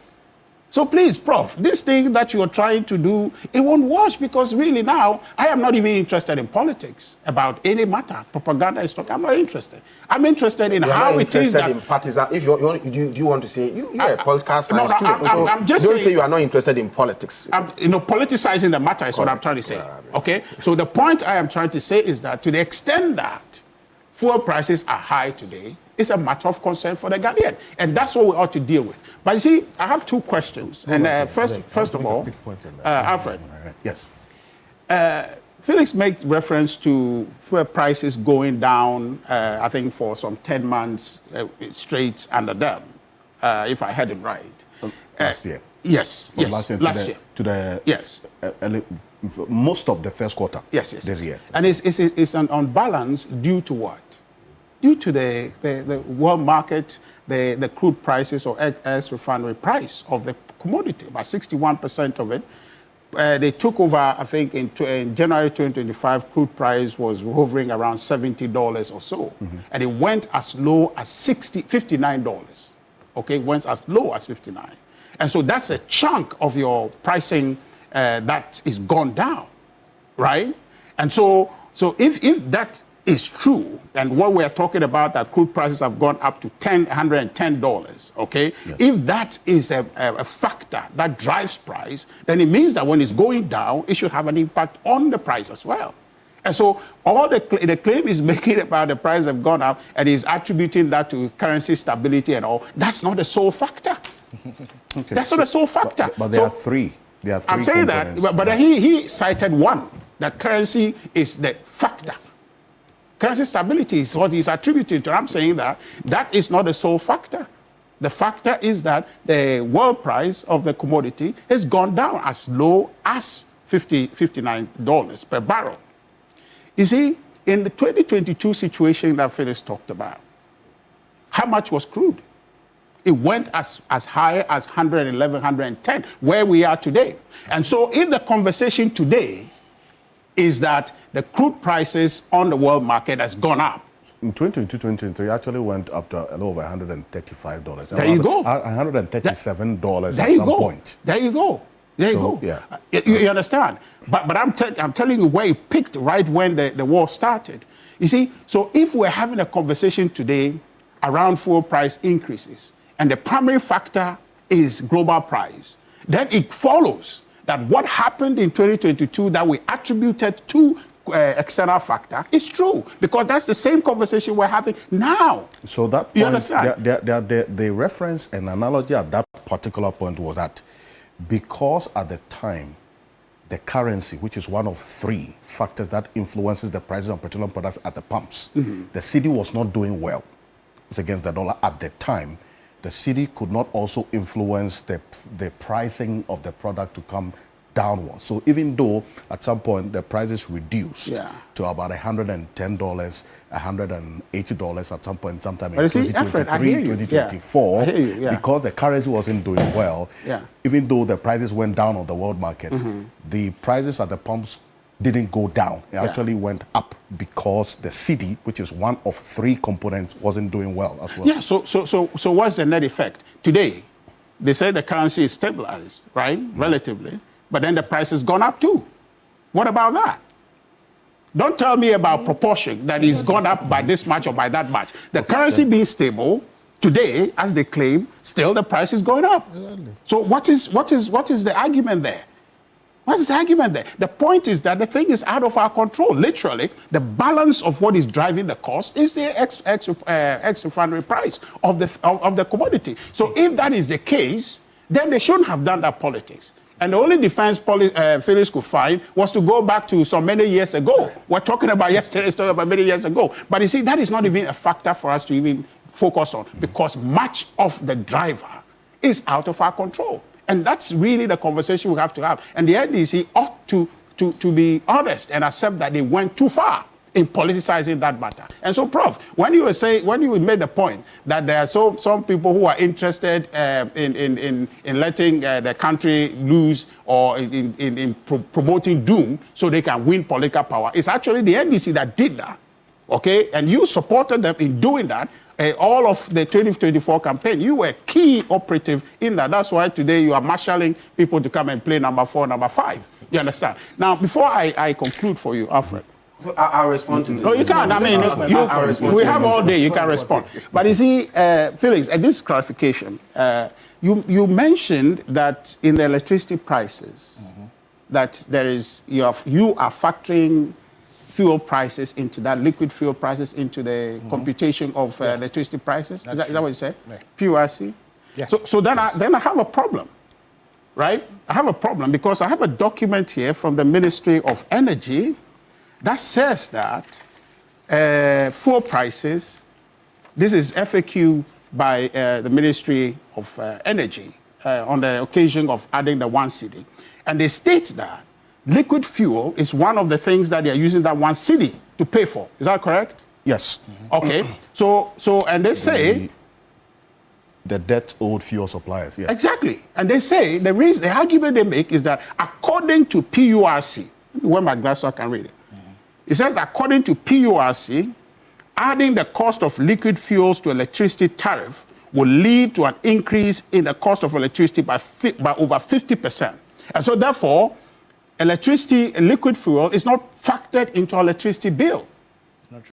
That's what the Minister of Energy. When you are done, I will respond. Okay, so but that's black and white, and I'll give it to you to read. Then this is Ministry of Energy. So the situation must be reconciled. Who is saying the truth?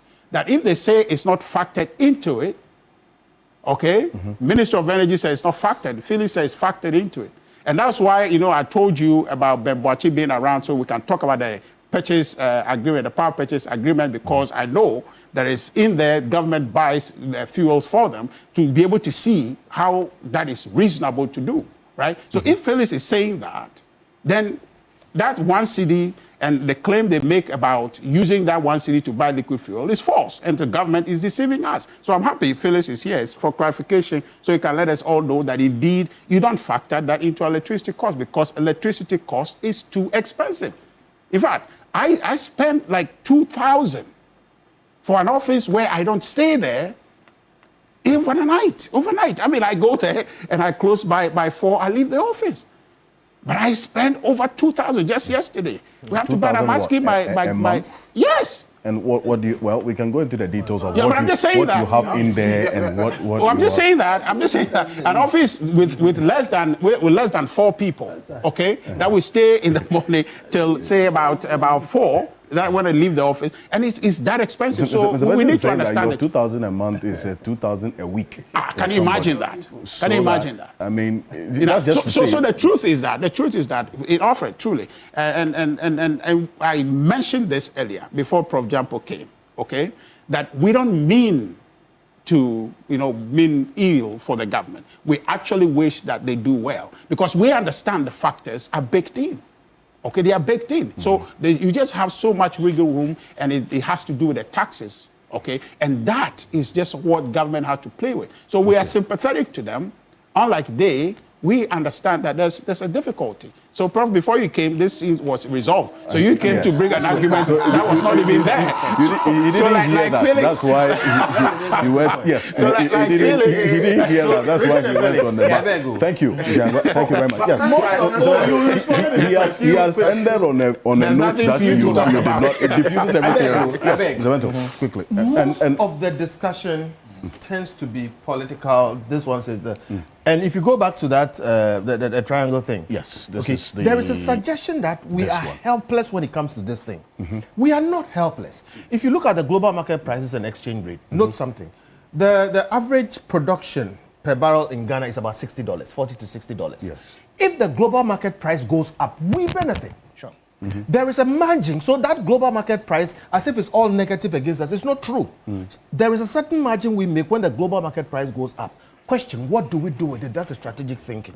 If you look at the exchange rate, there was a time when we felt like it was totally, helpless when it comes to exchange rate. This government has proven that we are not helpless when it comes to exchange rate, because the previous government shored up 30 tons of gold.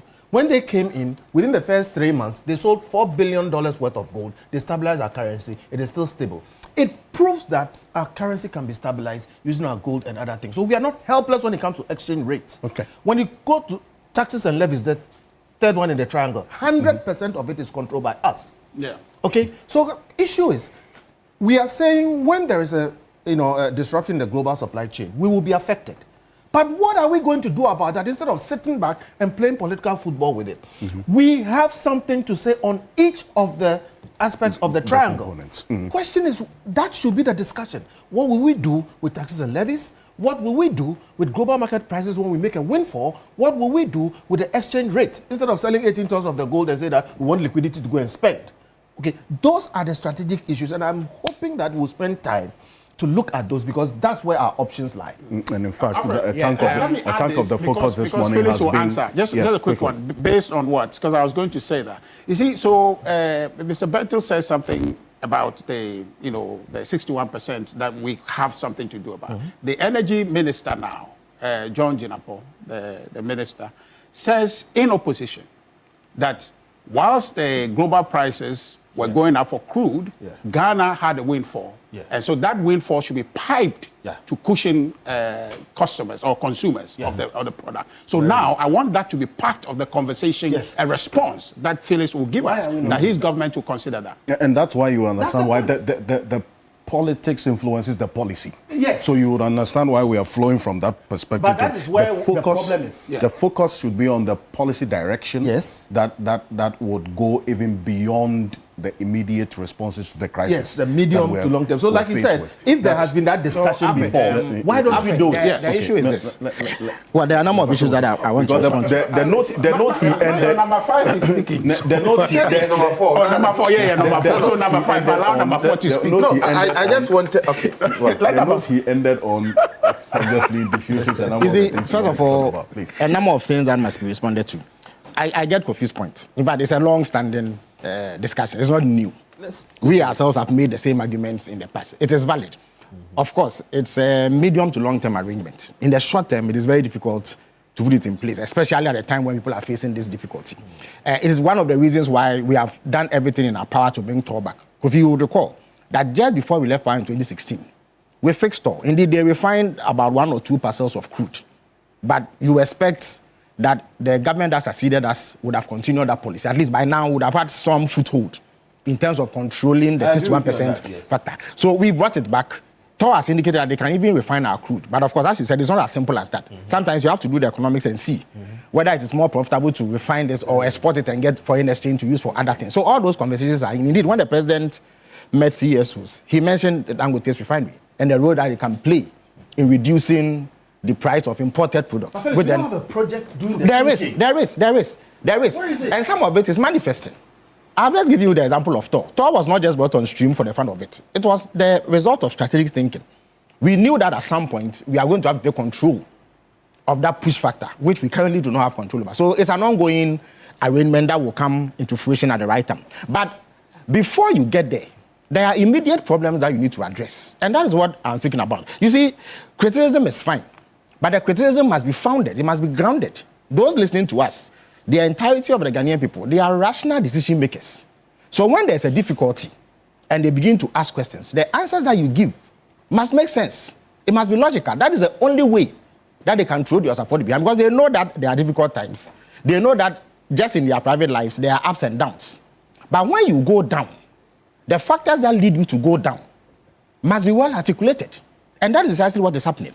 Now, I will come to those factors and the 2022 situation. But let me address Richard's concern about the One Ghana Cedi levy. You see, the day that the One Ghana Cedi levy was passed, in fact, I contributed to the debate to support the finance minister's motion. We made it clear that the One Ghana Cedi we had imposed on fuel was going to only account for half of the amount we needed to import fuel to fire thermal plants. We need $1.2 billion annually to import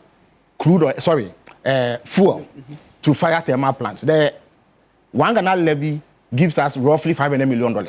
So you have $700 million left. No, billion. No, 500 million. A month? $500 million. Okay. $500 million. Not... Say it in cedis. No, I beg your pardon. It's $500 million I meant to say. Not the $1.2 billion that you require. So that leaves you with $700 million. How do you get it? It now forms part of electricity tariffs. Under them, there was a presidential fiat that says that don't put fuel, the cost of fuel, on electricity, and the government will pay for that because somebody has to pay. Indeed, you have said that the IPPs were not permitted to import fuel on their own to fire. If they import, they will add that to the cost. So really, it is the same thing. Perhaps if government imports, it's even cheaper. So that was the arrangement. But government did not fulfill this part of the bargain. They didn't pay for the fuel that they said should not be added to the electricity tariff. So the 1 Ghana cedi takes half, and then a bit of it is put on the tariff. That is how come the increases came, because they were not adding it.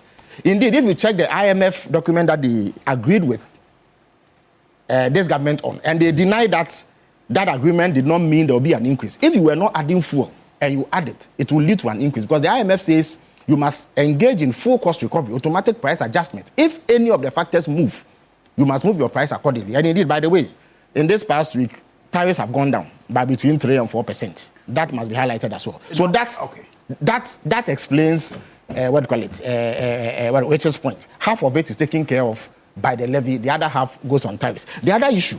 But Felix, how about the Ministry of Energy inconsistency? There's no inconsistency. No, because they say it doesn't factor. No. Yes, but you were not doing it. I'm saying that we started doing it. What is the inconsistency here? No, but but this document is dated. This document is about last year, is it not so? Yes. Between last year and now, has there not been increases in electricity tariffs? But we haven't been told. But you have been told. In fact, no, you've long been told. Listen, Richard, you see, don't raise. Printed from the Ministry of Energy website. Listen. So if on documents the day, don't matter, Alfred, so I should just take what you are saying as a fact. Alfred, No, I'm Richard, saying, when you were speaking, I kept quiet throughout. So let me speak. This is a matter of documentation. Don't raise non-issues. No. I've explained to you. Can the Ministry of Energy document be a non-issue? It's because you are refusing to listen. No, you are listening to yourself. That's all. Okay, thank you. Can it be a non-issue? I'm saying that. Say that. Alfred, when was this document published? You should make sure. But why? So if you ask a question, let the question be answered. You have not answered the question. But you won't let me speak. You are going on and on. You let me speak. No, you are moving on to where? I'm still on the matter. I'm telling you. I'm telling you. Listen. First of all, I have explained it. You are moving on. Please don't act frustrated, because it's a matter of documentation. The Minister of Energy says... So when you speak, is it a monologue we are having or not? Reference the document. You are having a monologue. He's moving on. Moving on to where?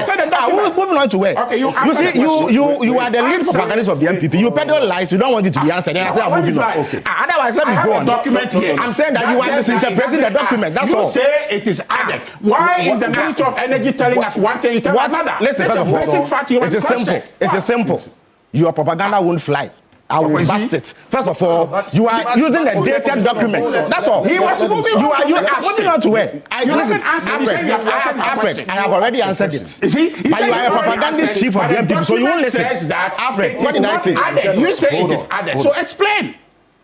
Why so keep quiet and let me explain. Don't tell me keep quiet. But if you keep quiet, how do I explain? You have to answer the question. You ask a question, you let me explain. Read it. You see, Alfred, you are not the host. Alfred, I'm saying that I have answered that question. But you say he's answered. But let me. He hasn't. The document says this. He says that, and say he has answered. How has he answered the question? How has it? I want a response. Hold on. Why would he say if he is misleading? I should say.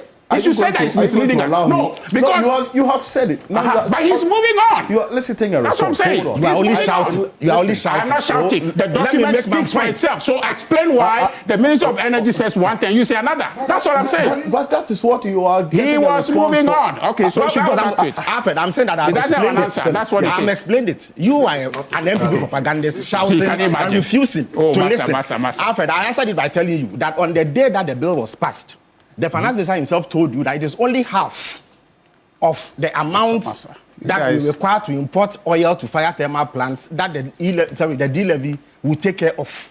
So I'm saying that the other half has to be taken care of through tariffs, and that it has been added to the tariff. That is why you have seen an increase. This is a logical, sound explanation that even a class 1 person should hear. So I beg. Yes, go ahead. So you are saying that there has to be an editing of this document? Yeah, but it's a dated document. It's not a current document. So that means you have moved on so from this document cannot be relied on. That's all. But you see, this is the one saying it. Alfred, but why? What is your problem? What is your problem? I can't say it. I can't say it.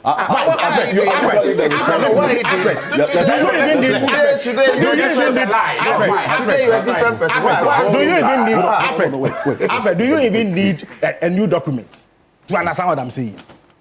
Why? Did we not say from the very beginning that the D-levy will contribute half, $500 million? If you need 1.2 billion, if you need 1.2 billion dollars, and you pass a levy that gives you $500 million, where do you get the $700 million from? Is it not clear? Is it not simple? So you see, this is what Professor Jampo was talking about. They peddle falsehood. When you explain, they shift the goalpost. But Alfred, let me come again. You see, he was complaining about criticism. You see, Alfred, he was complaining about criticism. Okay? He was complaining about criticism. And that's all. I've explained it. It's clear. It's clear. I've explained it to you, but it's not clear. Yeah, but it will never be clear to you because you are still in your life. One thing. You go and pull a dated document to come and make a current argument. Who does that? Alfred. So the point, you see, he was complaining about criticism. I've told you that the points that Kofi made are valid, except that they will take a bit of time to come in. We've started some of the processes. But in the immediacy, or in the immediate period that we are in, there are things that government should do to cushion people. One of them is to manage your economy well. Because you see, exogenous shocks are part of economic management. Yeah. Everybody who manages an economy knows that shocks will come. But if the shocks come, the impact depends on your resilience.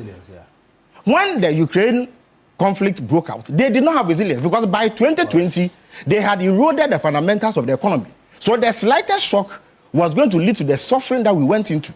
And for the benefit of those who did not join us earlier, let me repeat. When the Ukrainian war broke out, the highest point that crude oil went to was $137 per barrel. That was in August 2022. At the time, if you look at the figures, the price of diesel was 10.9 per liter. These are figures from GOIL. And I use GOIL because they are state, so that nobody accuses them of profiteering, because they were a private business. The price of diesel was 13.2 cedis, Alfred. From there, it began to go down. So you expect a corresponding increase, not so. It didn't go down because the other critical factor in pricing, which is the exchange rate, started depreciating as a consequence of economic mismanagement. By November, the exchange rate had moved from 6 cedis in July to 17 cedis. And Dr. here and his colleagues, when they are going to import, it meant that they needed 11 cedis more to import the same quantities of crude oil. So it was definitely going to lead to skyrocketing prices. Look, when we came in, the price at which we met crude oil, and he said he had gone to about 60 or so. If the exchange rate at the time had remained the same, you wouldn't have had the decreases that you saw in fuel prices. At the very least, it would remain the same. But Alfred, fuel prices have fallen consistently. In fact, this is the biggest reduction in fuel prices, at least in the last 30 years. The reason is that we manage the exchange rate. By the same token, if the exchange rate had remained at 6 cedis in July 2022, the reduction in the world market price, which went to $86 by November that year, would have meant that Ghanaians would have seen significant relief instead of the suffering that we faced. So, whereas there is a significant factor, which is the world price of crude oil, which government does not control. Government controls two: taxes, levies. And I have told you that in terms of levies, apart from the currency that was falling, they introduced levies. They increased ESLA by 20% in the 2018 budget. Right. They increased the boss margin by over 300% between 2018 and 2024. They increased the unified petroleum price margin by 429% and increased the fuel marketing margin by 350%. So it added between 1.5 and 2 cedis to the price, in addition to the deterioration in the exchange rate. And I'm saying that as government, once we have begun to see a certain movement, which is leading to discomfort that everybody understands cannot be the doing of government. We need to take some steps. And that's what the president was saying when he said that we will be banding together to consider all options. And one of them is to address these margins. When you reduce or remove some, it is going to lead to a certain effect. The point also must be made that it is entirely possible that this conflict can linger. Indeed, as we speak, the Russia-Ukraine war is actually on. Maybe this conflict has distracted us, and so people tend to forget that, but it is still on.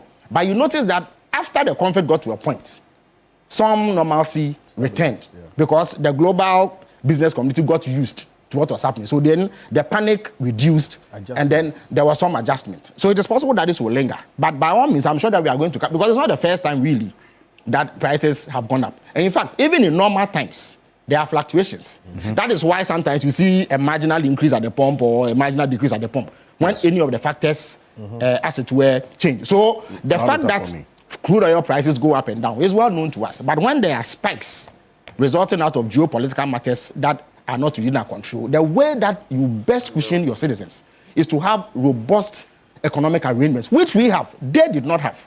So as for criticism and the politics, it will always be played. And indeed, let me remind him again, it was Dr. Bawumia who, without prompting, in 2015, labeled us insensitive.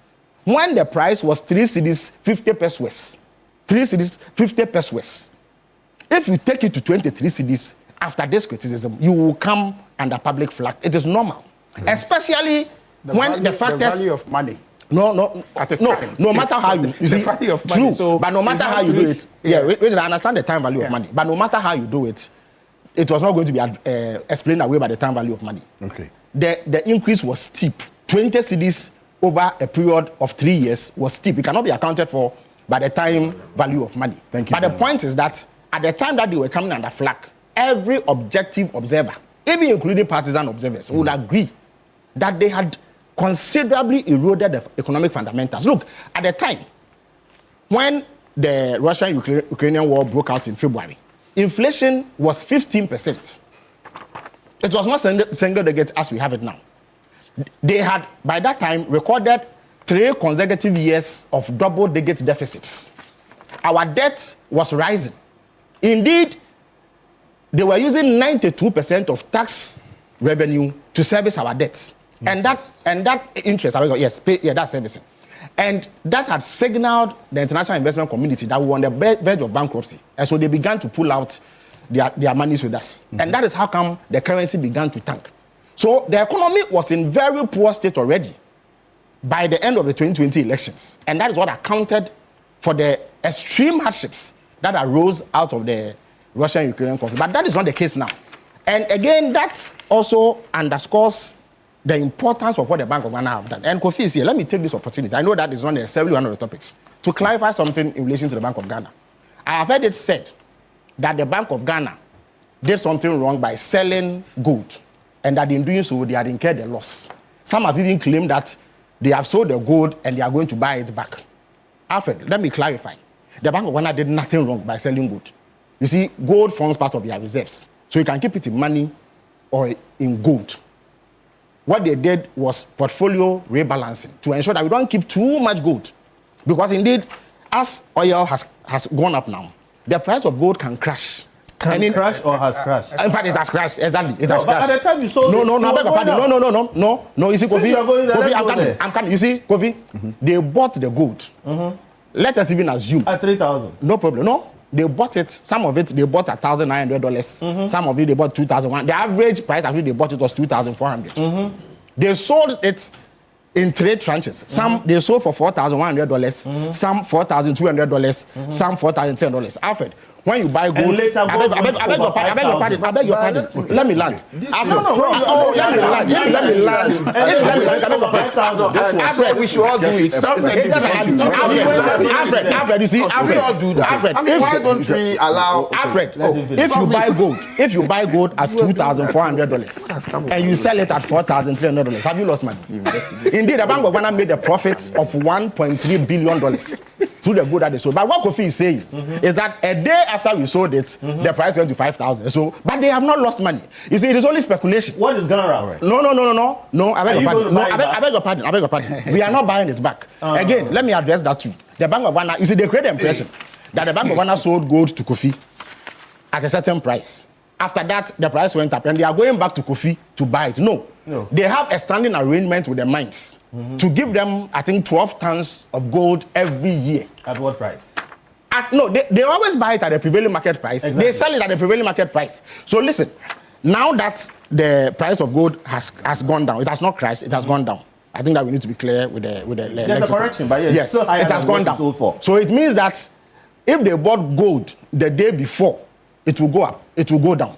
But you see, if you check central banks around, and I have data on 80 central banks around the world, apart from about 6 of them, including the US, who have been stockpiling gold for centuries, and so have about 77% of their reserves in gold. Almost all countries within our economic bracket, that is middle-income countries, have between 20 to 25% reserves in gold. Indeed, some of them have about 16%. Australia has about 6% or so. So the Bank of Ghana had done nothing wrong. No. Very different. I'm talking about middle income countries. Not Australia is an exception. So But I'm coming. You see, it is important, and it is because Kofi is here that I'm doing the correction. So please, the Bank of Ghana did not lose. They bought the gold lower than they sold it for. Indeed, when we came to power, no. That's not the full story. No, Kofi. You are saying that they should have waited for a certain price, but that is mere speculation. No, who knew, for instance, that Trump will go to Venezuela to go and arrest Maduro? Who knew? Who would have told? No, it was not 40. No, Alfred, it was not 40. Alfred, it was not 40. Indeed, no, it was not 40. Alfred, it's not 40. No, you are talking speculation. I'm telling you, no, Kofi, the claim you have made is that the Bank of Ghana has lost money. I'm saying they've not lost money because they sold the gold higher than they bought the gold. And they are buying it back. They sold the gold higher than they bought it. And they are buying it back. They are not buying it back. What is gun wrap for? No. They are not buying gold back. What is gun wrap for? Kofi, so if you allow me, there was a, you see, there was a Alfred, there's a policy to accumulate gold. There's a policy to accumulate gold. So we have a standing arrangement with the mines to give us 12 tons every year. Now, they accumulate at a point when they sold the gold, they had about 46% of reserves in gold. For a country like ours, and I've given you the example of middle-income countries, are about 60 of them, 20 to 25%. So it was a risk. Now that the price has gone beyond the price at which they sold it, we would actually have lost. So it is speculation. But as for the fact, as to whether or not they gained money or lost money, they gained money. They gained $1.3 billion in profit. 23 minutes after 9. There's actually a message I got earlier regarding this matter. Someone was asking if you have honored the invitation. I have told the governor I am ready to come. He should give me time. He has not had the time. So that is for the record. I've sent a message. I'm ready. No. It's a I'll go when he's ready. Since Felix is answering a question, there's a question that we need to answer. What question? It's not a related question. It's something he has to answer. What question? What question? It's part of Alfred. Something you have. Alfred, it's important. Okay, we're from 92.7. Also on TV3 Ghana on Facebook. I've got a message on. We are not streaming on TV3 Ghana on YouTube. It's 3 News. So when you want to watch us on YouTube, please go on to 3 News on YouTube. So I've got a number of you sending messages that you're not seeing us on the TV3 Ghana YouTube page. We're streaming on the 3 News YouTube page. So please, you can watch Key Point there as well. But Mr. Boakye has to go, so it was engaged in something relatively important. Thank you so much. Mr. Boakye is the Africa Center for Energy Policy Executive Director.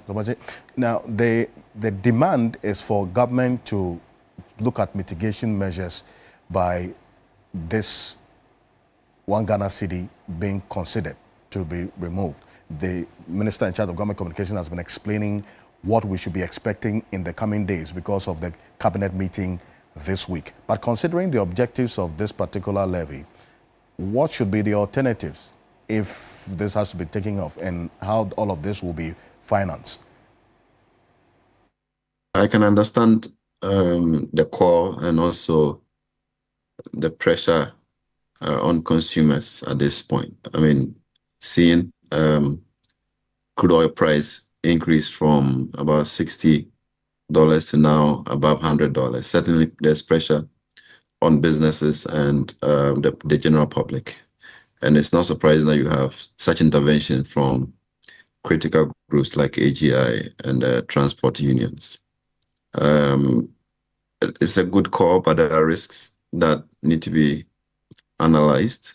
The 1 cedi was imposed for contributing to the revenues that were being used to address the under recoveries in the power sector. So over the past period, we've seen some stability and also prompt settlement of debt in the energy sector. You recall the announcement that over $500 million had been paid to replenish the guarantees that had been drawn down by gas producers, i.e. ENI and its partners. So that 1 cedi has provided significant liquidity for payments in the gas sector.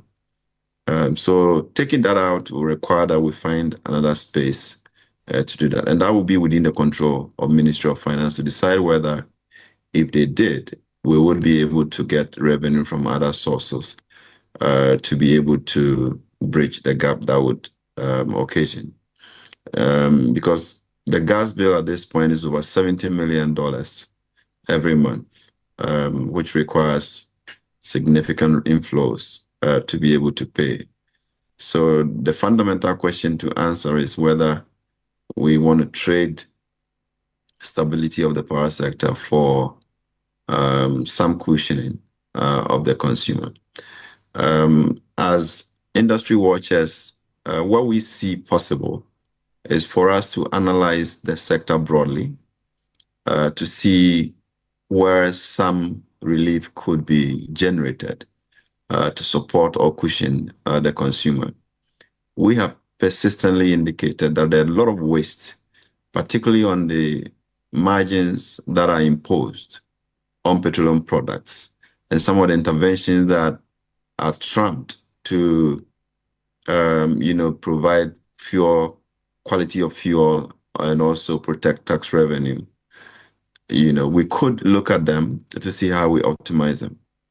If you look at margins like the UPPF, which for me is unbelievable, how it should cost almost a cedi to transport a liter of petrol from Tema to your tank. It really doesn't make sense.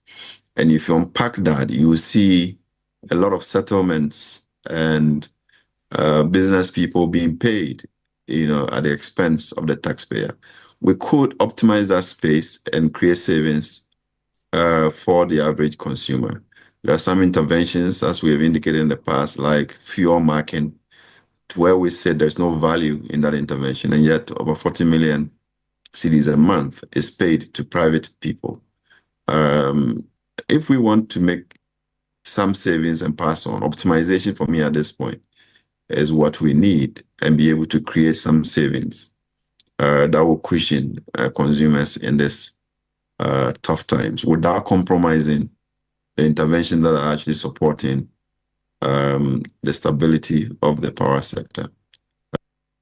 Thank you so much for joining us. I know you would have to run, and this quick intervention is duly acknowledged. Thank you. Thank you so much for joining us here on the Keep One. Ben Boakye is the Executive Director of the Africa Center for Energy Policy. We've got to have to move on to the next issue, but a number of your messages have come through. PK from Elembele says that I can see why this matter is actually being politicized that much. Arguably, this government is doing very well, less corruption, and the quest to reset Ghana is on a good note. Today, businessmen can borrow from banks to support their businesses. This matter is an external issue that we must look at with policy responses, which are forward-looking. You say, Dr. Kwame Asante says, good morning.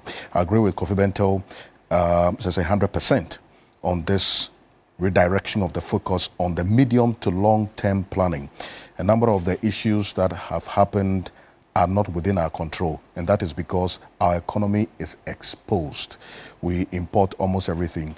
The disruptions in the global supply chain directly impact us, as it directly impacts other countries around the world. So we must begin to think of that medium to long-term approach. Good morning to you.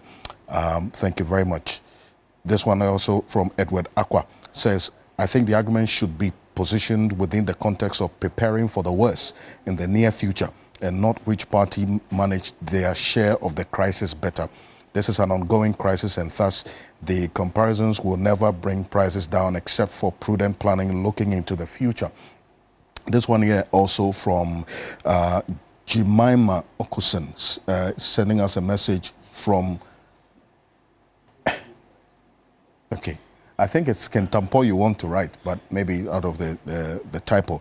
It says that Kofi Bento saying that the war is not going to end anytime soon is not a doom prophet saying anything. It's actually we being redirected to the reality check that we have to face. This war cannot be controlled by us and by the prayers that we pray. It is being controlled by someone who thinks that there has to be a victory for every war. There has to be a victory for every war.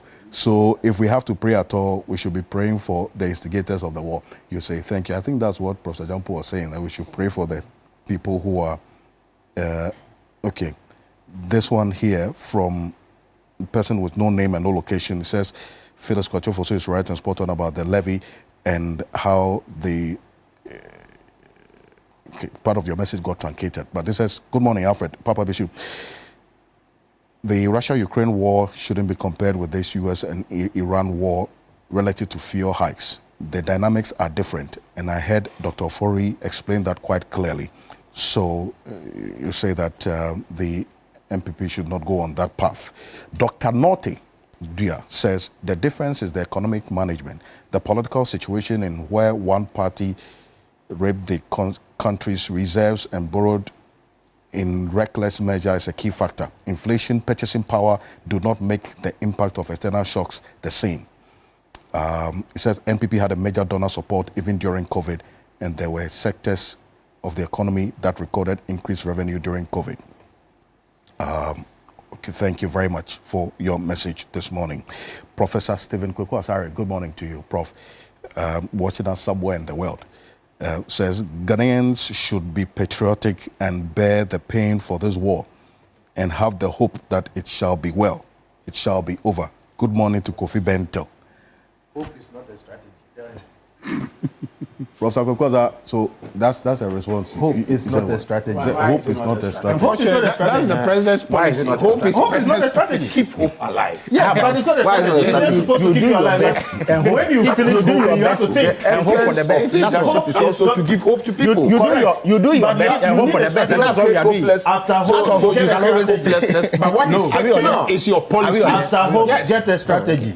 Are we still on? Okay, thank you. Okay, Yes, you are. No problem. You are doing. Hope Thank is you not very a much. strategy. Alfred, Thank you today very much. the interjections from Kofi Bentel and Richard Anyasa You are interjecting right have now. been too many. I'm And reading- people are complaining. I'm reading I messages. don't know. Where did you This go one- before coming this- here? Where did you pass? This one here says, wow, BB from Uyarifa says, I don't know if you got it. Ghana's spiritual intervention is always zero. While a section prays for success, the other prays for the other outcomes of failures. That's what Professor Jampo was saying. And all of this I say amen to. I didn't get the import of your message, but thank you. Thank you very much for the message this morning. And that leads us to our next issue, and that is the fourth estate expose and the president's response to that particular expose that was put out by the fourth estate. But before I get in there, let me tell you some good news, which I've been talking about for quite some time now. The University of the Gold Coast has a very exclusive package for you, the viewers of the Key Point. Whether you are aiming for a specialist MBA in marketing, communications, operations and supply chain, human resource management, finance, entrepreneurship and innovation, or business intelligence and analytics, or you want to advance through our dual MBA or Chartered Manager MBA, University of the Gold Coast gives you options that match your needs and your vision as well. Now, and if your next step is an MSc in International Relations, Communications and International Marketing, International Law, Security and Diplomacy, Accounting and Finance, or Human Resource Management, an LLM in International Law, Security and Diplomacy, or an MA in Biblical Studies and Practical Theology, the pathway is open, and that is the University of the Gold Coast. Your dream deserves structure, your future deserves strategy, your purpose deserves training. And take these two numbers, call them, tell them that you heard me talk about it on the Key Point. They'll give you that special package. 0542 889 045, 0542 889 045, or 026 3888 555, 026 888-555.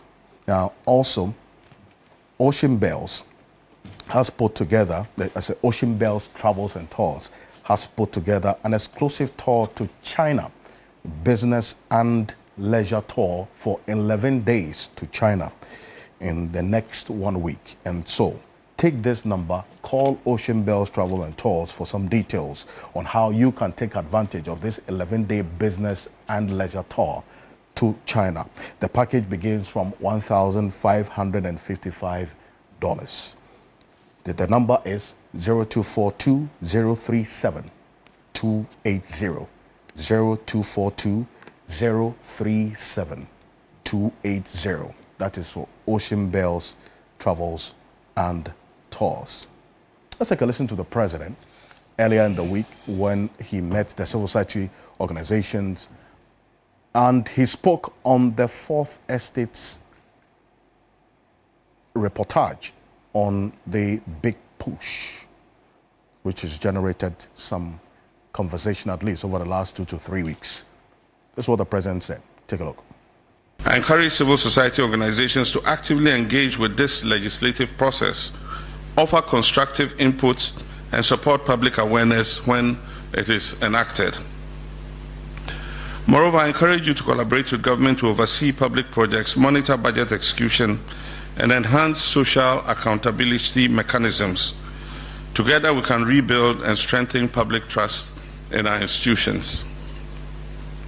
In this regard, I note the recent expose by the Fourth Estate on procurement processes related to the award of contracts under the Big Push program. While sole sourcing is legal under certain circumstances, under our current procurement law, we'd all agree that open, transparent tenders are always preferable for achieving competitive pricing and value for money. Although we've seen snippets of the investigation from the media, I've instructed my office to obtain the full detailed report from the Fourth Estate and to conduct a study of the various allegations presented in the report. We're also requesting the Ministry of Roads and Highways to present a detailed response to those allegations made therein in order to inform government's action on the matter. And it is precisely for such situations that I announced that government will introduce amendments to the Public Procurement Act to limit single sourcing in order to promote greater transparency and ensure proper value for money for the money we spend on projects. I've also requested the Minister of Finance to fast-track the setup of the Independent Value for Money Office, since the amendment to the procurement legislation will require that all single-source procurements be subject to rigorous value for money review. I remain of the conviction that single sourcing must be used as sparingly as possible and would consult with civil society on the new legislation we propose to use to restrict it as a method of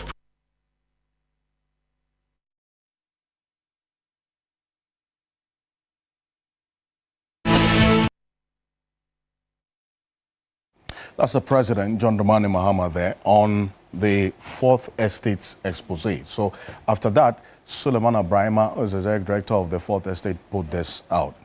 And we'll be joined by the Fourth Estate, either Sule or Kweku Krobias, and who both worked on this.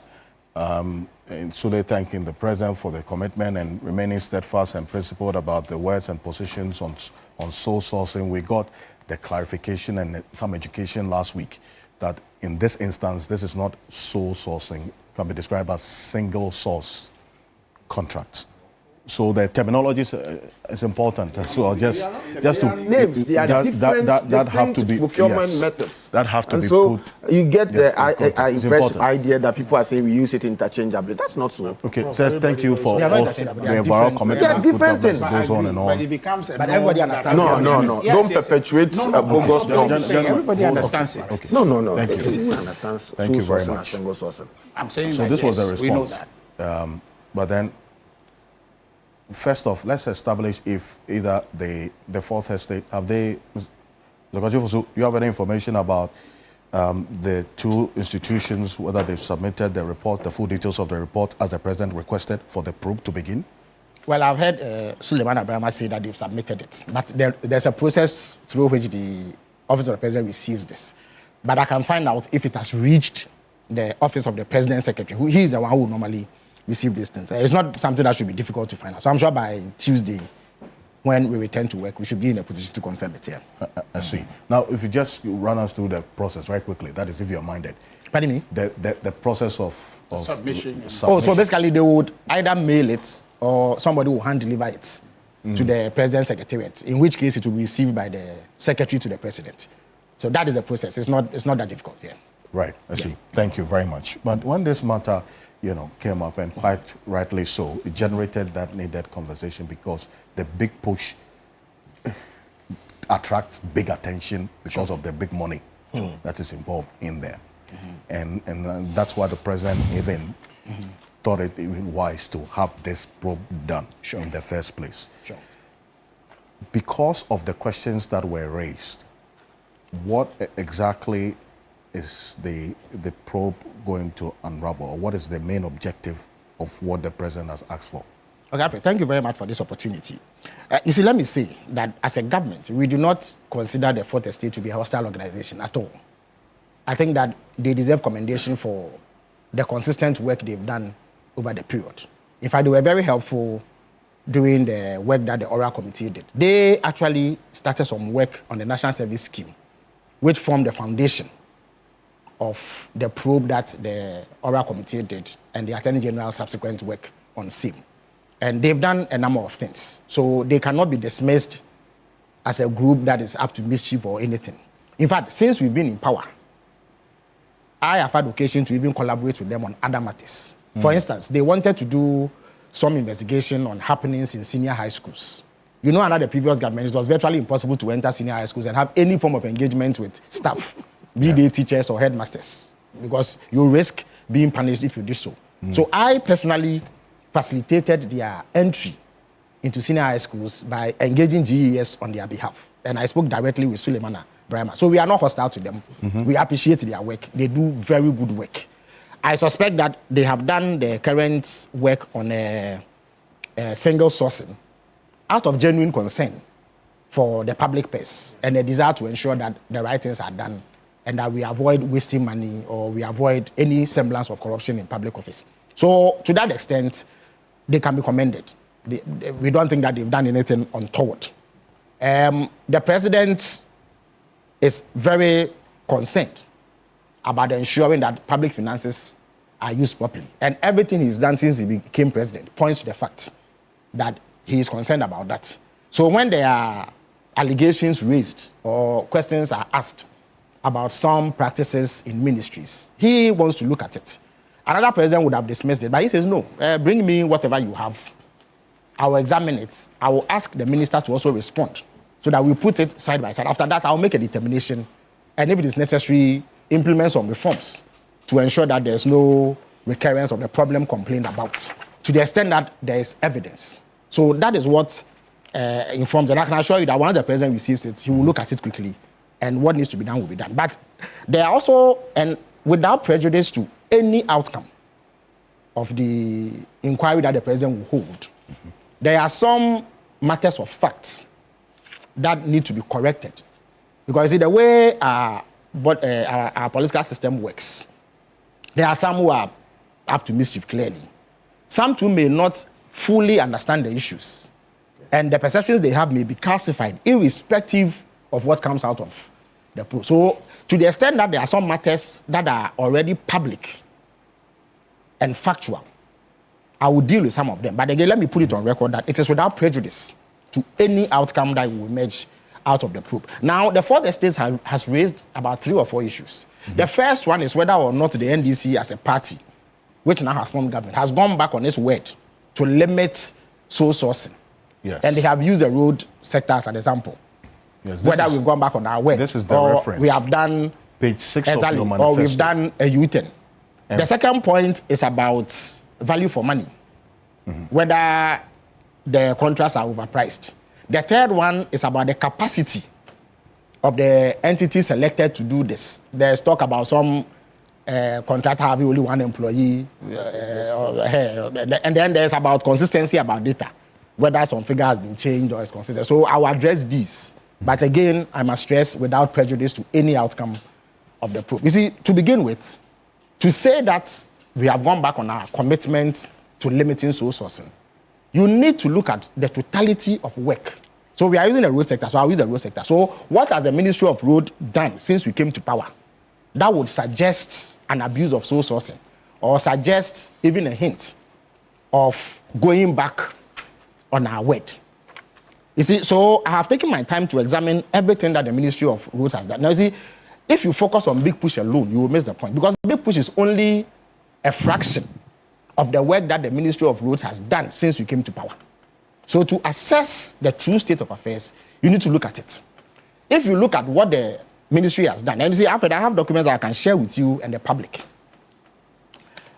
I have a list here of 136 routes, including Big Push roads and, well, I would say regular roads. I don't know whether it would be the right way to use, but roads that necessarily do not fall under Big Push.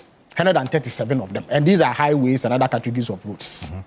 Out of this, 88 out of this list that I have, 88 were single sourced.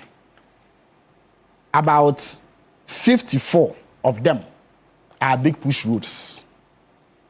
There are 23 that we inherited and novated. So out of the 88 single source, 54 are Big Push. Big Push routes. Okay. And I think there are some 2 or 3 bridges also.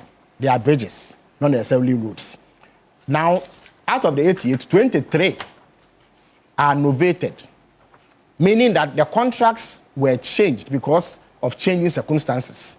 But the contractor cannot be changed because we are already bound to them. Mm-hmm. We inherited them. And I'll give you examples as we go on. Now, in addition to this, the Ministry of Roads has done trunk road contracts, giving contracts for the maintenance of trunk routes. So if there are problems with roads, they award contracts for contractors to fix them and all that. They've also done feeder roads. Now the trunk roads are 405 separate contracts issued. Feeder roads, 388 separate contracts.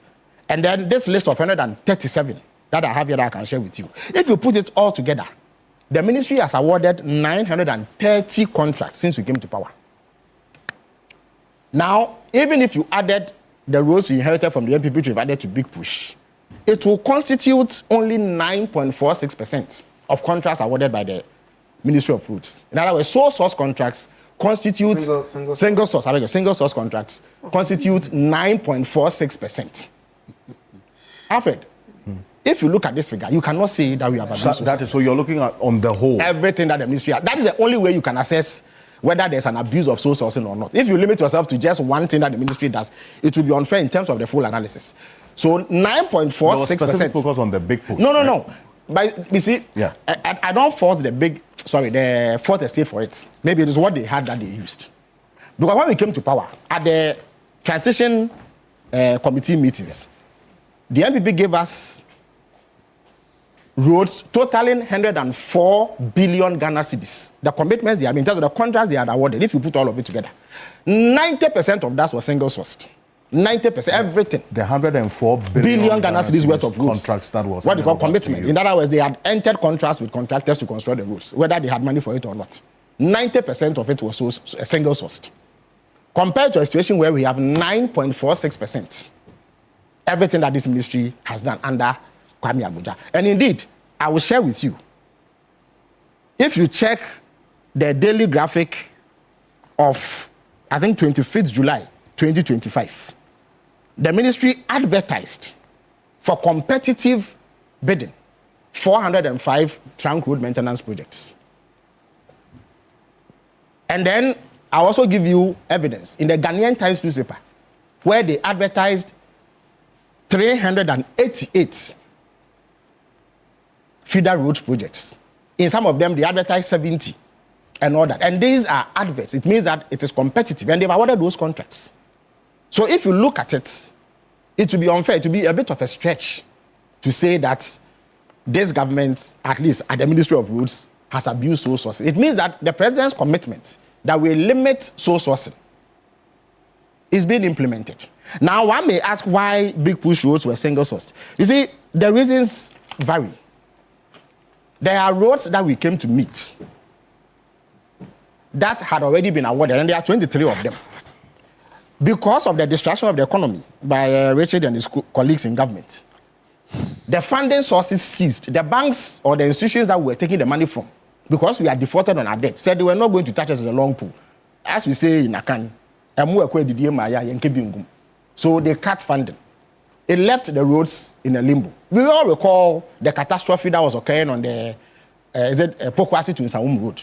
Especially when the rain set in, people could sit in that traffic for 5 hours. I had an experience on this Afienya Road. I went to Ho for a program in 2022. I got to Michelle Camp by 4 p.m. I stayed in traffic there in that spot till 9 p.m. So if we are going to do something about this route, you simply need to fast track it. Competitive tendering sometimes can take up to 9 months. And Professor Jampo recently has joined government, so he appreciates this. 9 months. Imagine government waiting for 9 months to fix the problem at the Ofanko to Nsawum Road or Pokwasi to Nsawum Road. It will simply not be tenable. So it was necessary to do that. And then those that we initiated to were in areas that required critical attention. But the overwhelming majority of contracts awarded by the roads minister, as I've indicated here, have been through competitive tendering. Number two, they have said that, even though we have novated the contract, when we speak of novation, it simply means that the contract is changed. So, for instance, the funding sources have dried up. So you need a new funding source. The original contract has payment terms tied to the original funding source. The moment that changed to GOG, you have to change the terms for the contract. So that is what a novated contract is. You change the contract and the terms, but not the contractor, because the contractor would have fulfilled his obligation. But it is government's fault that the funds have dried up. So you cannot change the contractor. And the MPP had already awarded those on single source basis, 23 of them. There has also been an issue raised by the Fourth Estate as to why some of the roads had their prices, or the contract sums had gone up a bit. You see, in some of the cases, the contract has been novated, but the scope has changed. And therefore, the sum will normally change. For instance, the Dodo Pepasi in Kwanta Road, the Fourth Estate has said that the original road, which was awarded and completed about 10 years ago, cost 25 million euros. And that it was re-awarded and it cost 62 million euros. Because that was not an asphalted road. I think they call it surface dressing or something. But in the new contract, it's going to be asphalted. And they will do the following. They call it scarification of existing bituminous surface, a new 600 millimeter U-drain, new 6 kilometer trap drain, 1 kilometer 4 natural gravel sub-base, new crushed rock base, new asphaltic binder, new asphalt concrete wearing surface, new road furniture. That's the term that they use. So they are going to do additional things in addition to asphalting a road that was not asphalted before. Because of heavy traffic and the heavy nature of the vehicles that use that road, the one that we did has deteriorated after it was completed 10 years ago. So it is like sometimes they do a primer and single, surfacing. In some of the instances, they will do a primer and double surfacing. So it will naturally lead to an increase. The third issue that has been raised is the capacity of some of the contractors. For instance, the Fourth Estate has said that there's a company called Sunam Limited that they found out from Senate had 1 employee. Yeah, that was one of the sticky points. The truth is this: that company has a right to maintain any employee retention model. No. If their model is that, excuse me, I beg you. If their model is that they will retain 1 permanent employee, but when they get contracts, they employ additional hands to complete the project, they are entitled to do so. Look, I have found out that same company, between 2019 and 2024, was given a total of 22 contracts, totaling 242 kilometers, with a total contract figure of 817 million Ghana cedis.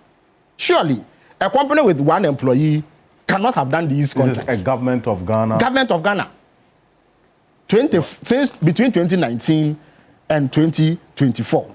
For instance, rehabilitation of selected roads in Gukweku, Tua, in Tamale Metropolis, asphaltic concrete overlay on selected roads in Chad, rehabilitation of Balungu, Lungu via Frida Road, spot improvements of Naga. So the government of Ghana, long before we came to power, under the MPP, had given them 22 different contracts. So there's a contract, a company that clearly has capacity. In fact, the pictures you are showing, that company is the one doing the Akosomo Jekiti Road.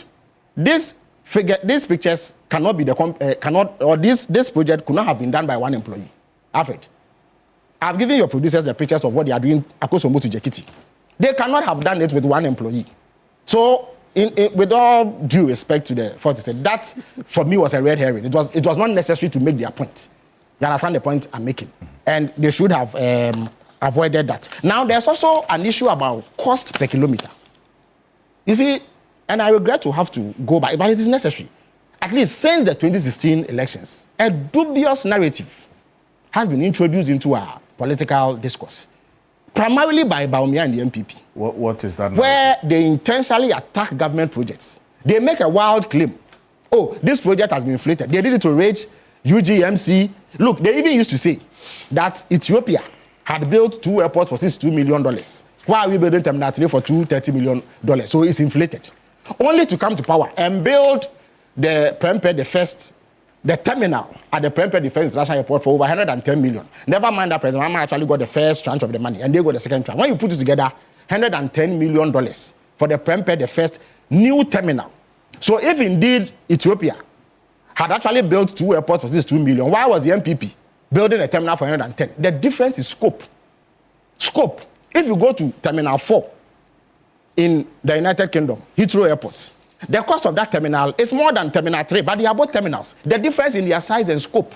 So if you do a simple analysis and say that, oh, there should be a standard cost per kilometer for every project done, I don't think that you are being fair. For instance, I have also found out that under the MPP, there were times when the cost per kilometer of a road was $10 million. There were times when it was $17 million.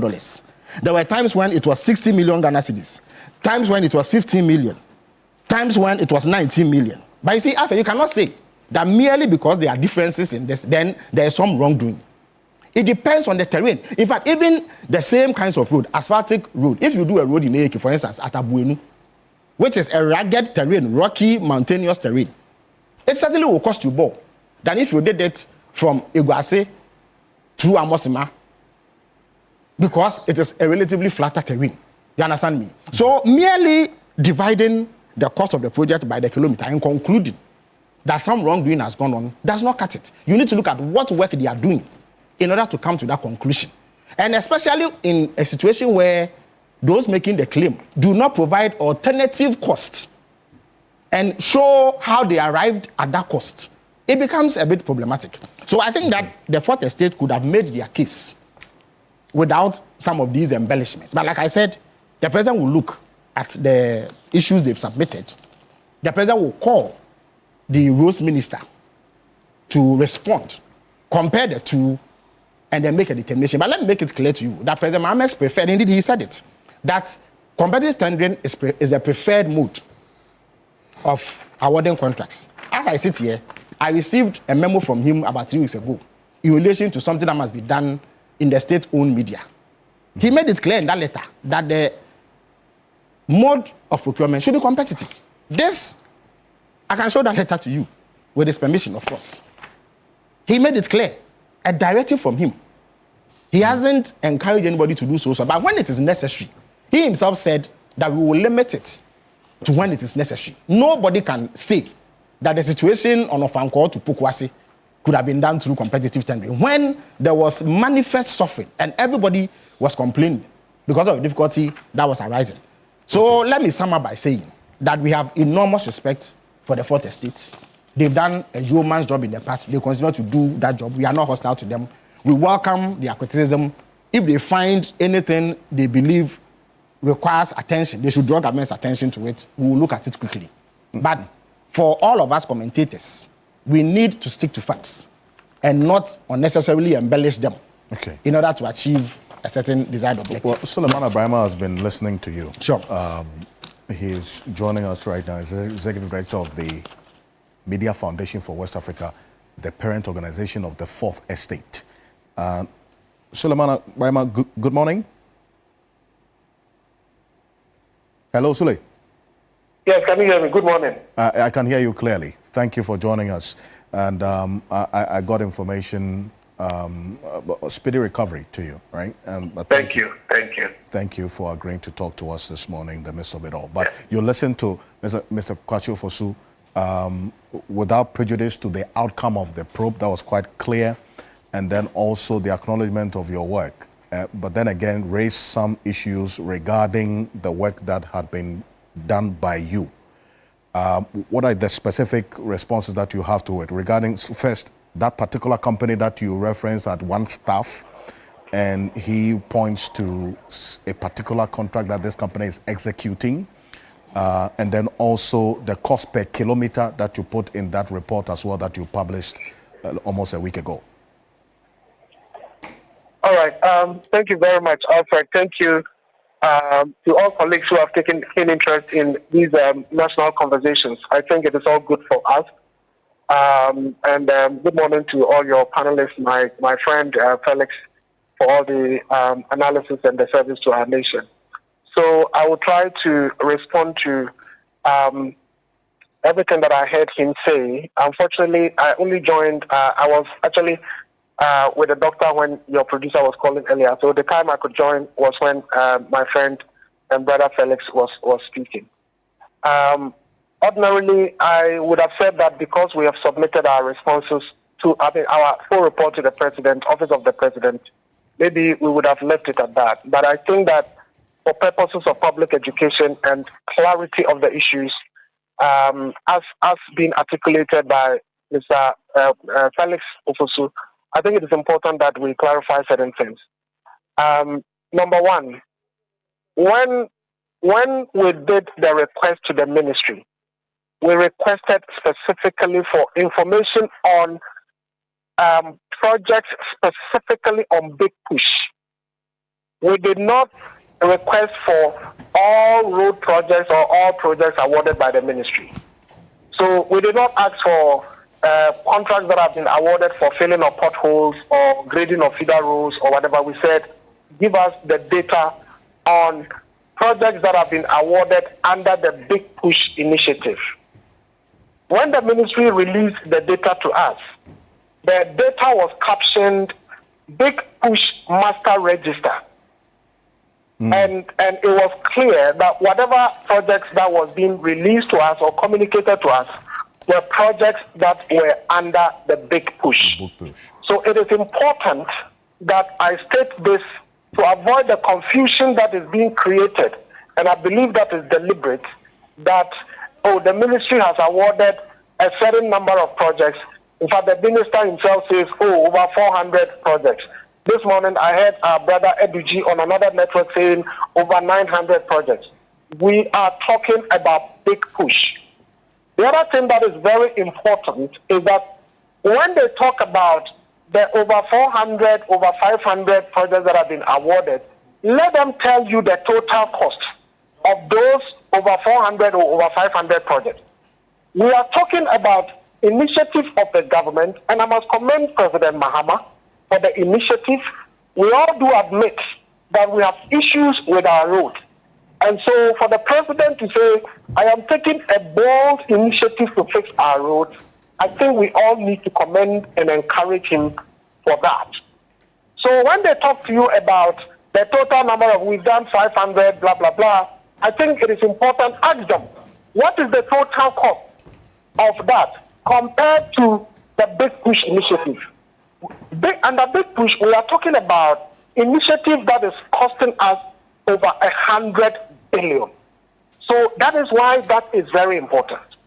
Now, having said that, when the ministry released the data to us, we got one from the Ghana Highway Authority with 96 projects. 8 of them were specifically designated as ongoing projects. So when you look at them, the 8, you will see that the dates of award are in 2022, 2023, 2024. So clearly, those contracts were awarded under the NPP, those 8. Then we are left with 88. And the 88, according to the Highway Authority, are projects that were not inherited. The ministry itself also then released its information to us under the caption, Big Push Master Register. From the ministry also gave us the same information that we got from the Ghana Highway Authority, plus 3 feeder road projects, plus 16 urban roads projects. So when we got the data, we said, okay, since they have the Highway Authority had designated these 8 projects as ongoing projects, we are excluding that, and we are analyzing only the contracts that, according to the award date, were awarded between August 2025 and February 2026. In other words, projects that were awarded under this government. So we did the analysis, and the purpose for our request was to verify ongoing claims that a predominant part of the Big Push project, which is taking so much of our money, are being done through sole sourcing. So we wanted to verify. So when we took it, the data we requested also included, please indicate the name of the contractor, the name of the project, date of award, type of procurement used, contract sum, and then prospective date of completion. And they broke it down like that for us. So we basically look at what did they say when it came to, or when it comes to procurement method used. Right. Now, when you take out the 8 projects that they specified that were awarded under the previous regime, you are left with 107. We looked at the 107, and 81 of them were done through sole sourcing, not us. We are not saying it. They paid their own records. Were done through sole sourcing. So we said then it appears that indeed, if you look at it, 76.something% of the Big Push projects are being awarded on sole sourcing as are being claimed, or as is being claimed. And we put that out. Now, when we did that, the ministry itself, the minister went to Parliament to brief Parliament, then published its own data to challenge what we have put out on their website. What did they do? They published a certain 54 projects, and then another set of 23. And the explanation was that the 54 are projects that were awarded directly by this government, and the 23 were inherited. Now, first of all, if you add 54 plus 23, you get 77. And so the 77 is certainly under the total of 115 that they raised to us, or they gave to us. So we looked at it. Which contracts are in the documents they gave to us, which are not in the ones that they have published? And we identified quite a lot, indicating the type of procurement method, the contract sum, the road name, the contractor name, and all of that. So we then said, but if you are publishing your own data, why then do you reduce the number of projects that you have awarded? But let's put that aside. Let's look at the data that they themselves have published, and look at the type of procurement method that they used. We looked at that, and it is even worse.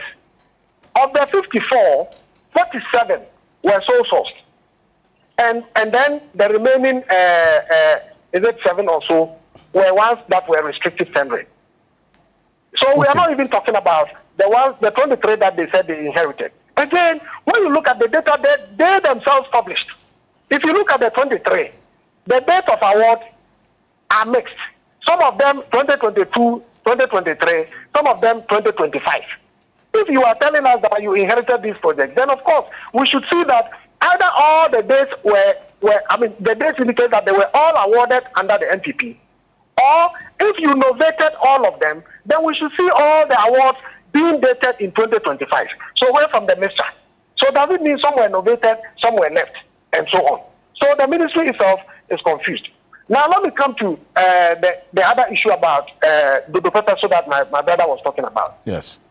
Number one, we said that the Pepeso was awarded in 2016 at a cost of 25.9 million euros. If you recall, there was a little bit of a controversy about that, the Pepeso road, when Manasseh did his Ford gift thing. True. Because that was the road that contractor, Kanazoe, had done, the Burkina Faso contractor. The president went there, and during the commissioning, the president said that this is a project that Ghanaian contractors would have to come and learn from, and that there is no road in Ghana that is pleasing to the eye than the Dodo Patasu road. And my brother now is saying that was not asphalted. Who tells him that it was not asphalted? If it was not asphalted, why would the president say that the Ghanaian people need to come and contractors need to come and learn how to do a road from here, and then the road is so pleasing to the eye? This was an asphalted road. Now You say it was an asphalted road. yes, you can Google it and read about it. You know, and look at the road and look at what the president said at the time. Now we are saying it has been awarded more than twice the cost of the original construction for rehabilitation of the same road. Now, granted that we don't know the scope of works and so on and so forth. When we did our story, we said that, look, we have the commitment, a copy of the commitment authorization signed by the Minister of Finance. And it indicates that for the Dodo Petaso Nkwanta rehabilitation project, it's supposed to be 683 million. But the ministry, the data they gave us, awarded the contract at 804 million, which is 120 million more than the commitment authorization figure that had been given. The next day, the minister comes out, uses his Twitter account to tell Ghanaians that they should disregard the information we are putting out that the Petaso has been awarded at 804, which is 120 million more than the actual figure in the commitment authorization. And that is misinformation that we are peddling. And then it was supported. Following the president's directive, the minister pulled down the data that they had published. And now, later, maybe ostensibly for editing, later restores it. And you can go to the ministry's website and check. Later restores it. And when they restore it, the Petaso is back to 804 million. So who was lying to the people of Ghana? Meanwhile, when the minister posted that they should disregard that figure on the website and edited the figure to 683, in line with what the minister has said and in line with the commitment authorization. But go and see what they have republished. If only they have not gone back to do what they do, which is to edit, you will see that the Petaso is back to 804. And 804 at today's rate, or at the rate at the time that we were doing the story, was the over 63 million euros. And we are saying a road that was done, that the president even commended just 10 years ago. We are rehabilitating it, and it is costed more than twice the cost. I think that is quite curious. But the other thing is on the Petaso is capacity, and I'll tie that in with this thing about one worker and 4 worker and so on and so forth. We also said that the Petaso Nkwanta, that road, is awarded to a company that incorporated in January 2025. And per the ministry's guidelines and everything, road contractors are classified. So to be able to get a contract that is worth over 800 million, you must be an A1B1 contractor. And then we noticed that a company is registered in 2025. Obviously, to be able to graduate from the Bs to Cs to Bs to A1, B1, you must have built a certain track record. Okay. So how did the company that was incorporated just last year able to get an A1, B1 classification to be awarded that contract? Now, when you go to the ministry's website, the company is called Growth 82. Check whether Growth 82 has A1, B1 classification. They don't. That is capacity issue number 1. And in fact, the Petaso is awarded on restrictive tendering. And that even makes it worse, because restrictive tendering means that you are inviting a certain group of companies with certain capacity and you are selecting one out of them. So how come that company was able to beat out others to be able to get restrictive contracting? Now, the other thing about a company with 1 staff, 4 staff, and so on, that my brother Felix is saying, oh, that company has done so many roads and so on and so forth. You see, Alfred, all of us who have gone to university, before you go to the university, there is an eligibility requirement before you can enter. So your SHS results or your WASI results must be one that qualifies you to enter into the university. Otherwise, you don't get into the university for somebody to say that, oh, the guy is not qualified, though. Then they say, come and see his performance. He's really doing A or he's doing B and so on and so forth. The fundamental question is, A company that indicated that it has one worker, how did they pass the eligibility requirement to even get the contract? Because if Felix is talking about, look, you can decide to keep any number of permanent staff that you want and all of that. Look, in this country, if it were so, all of us, then I would say the Media Foundation, we have one staff. So that at the end of the month, I pay only one person's social security contribution. Is that what we want to encourage in this country? Is that what is legal? How about the income taxes that people have to pay? So that if I have 24 or 30 workers, I can declare that I have only one. So that I continue to maybe avoid payment of taxes, avoid payment of flat, and so on. But the most fundamental question is, how did that company pass the eligibility test of capacity? Or are we being told that the officials at the ministry, they already know the track record of that company, and therefore looking at the documents that they presented, and rather it is about what they know of the company. I don't think that is what our rules say. Right. You know, then the issue about cost per kilometer. Yes, I agree with Felix. You cannot say that construction of, let's say, Kumasi-Sunyani Road, if it is 10 kilometers, it should be the same if you are doing Accra-Koforidua Road, which is also 10 kilometers. The terrain is different, the soil texture is different, everything is different. We understand that. But, you know, when we are doing some of these stories, what they should understand also is that we don't just come out. We would have engaged engineers, we would have engaged some experts, people who would have been involved, even maybe sometimes in the ministry, maybe some few years ago, a decade ago or whatever, who understand the terrain and are still consultants within the field. They will look at certain figures and tell you, hey, Abba, why, how? So if you are doing a 9-kilometer feeder road, and the total cost is 146, and it's over 10 million per kilometer, and it is Sapiting. Sapiting, as we all know, it is the kind of road that they do after one rain or two rains, then the road is washed away. It washes off, yes. Yes. Look, they can look at I think it's lot 3, dualization of Winneba Cape Coast. Dualization of Winneba Cape Coast. The total cost per kilometer, when you break it down, it comes to 154 million cedis per kilometer. 154 million per kilometer. You see, they are quick to always raise the Mamoto Way. That is always $17 million per kilometer. Okay. The Mamoto Way is not dualization. The Mamoto Way, we are talking about a concrete, 4-lane concrete that is being done. Extra 6 lanes. So we are talking about a 10-lane road project. Then remodeling of the Tekwasi, plus 3 other interchanges on that 19.5 kilometer stretch road. Mr. Kwachof also references the components of that particular construction, so that it's not just about the road that is being constructed. There are other components to it, which feeds into the cost per kilometer. I absolutely agree. But I'm saying that, look, we've spoken to experts. They know, some of them even perhaps have ideas about, the engineering and everything about some of the roads that we are talking about. Because some of these people are the same consultants in the field, the same engineers in the field that, people are using, or the ministry and others are using. Okay. So they know about it.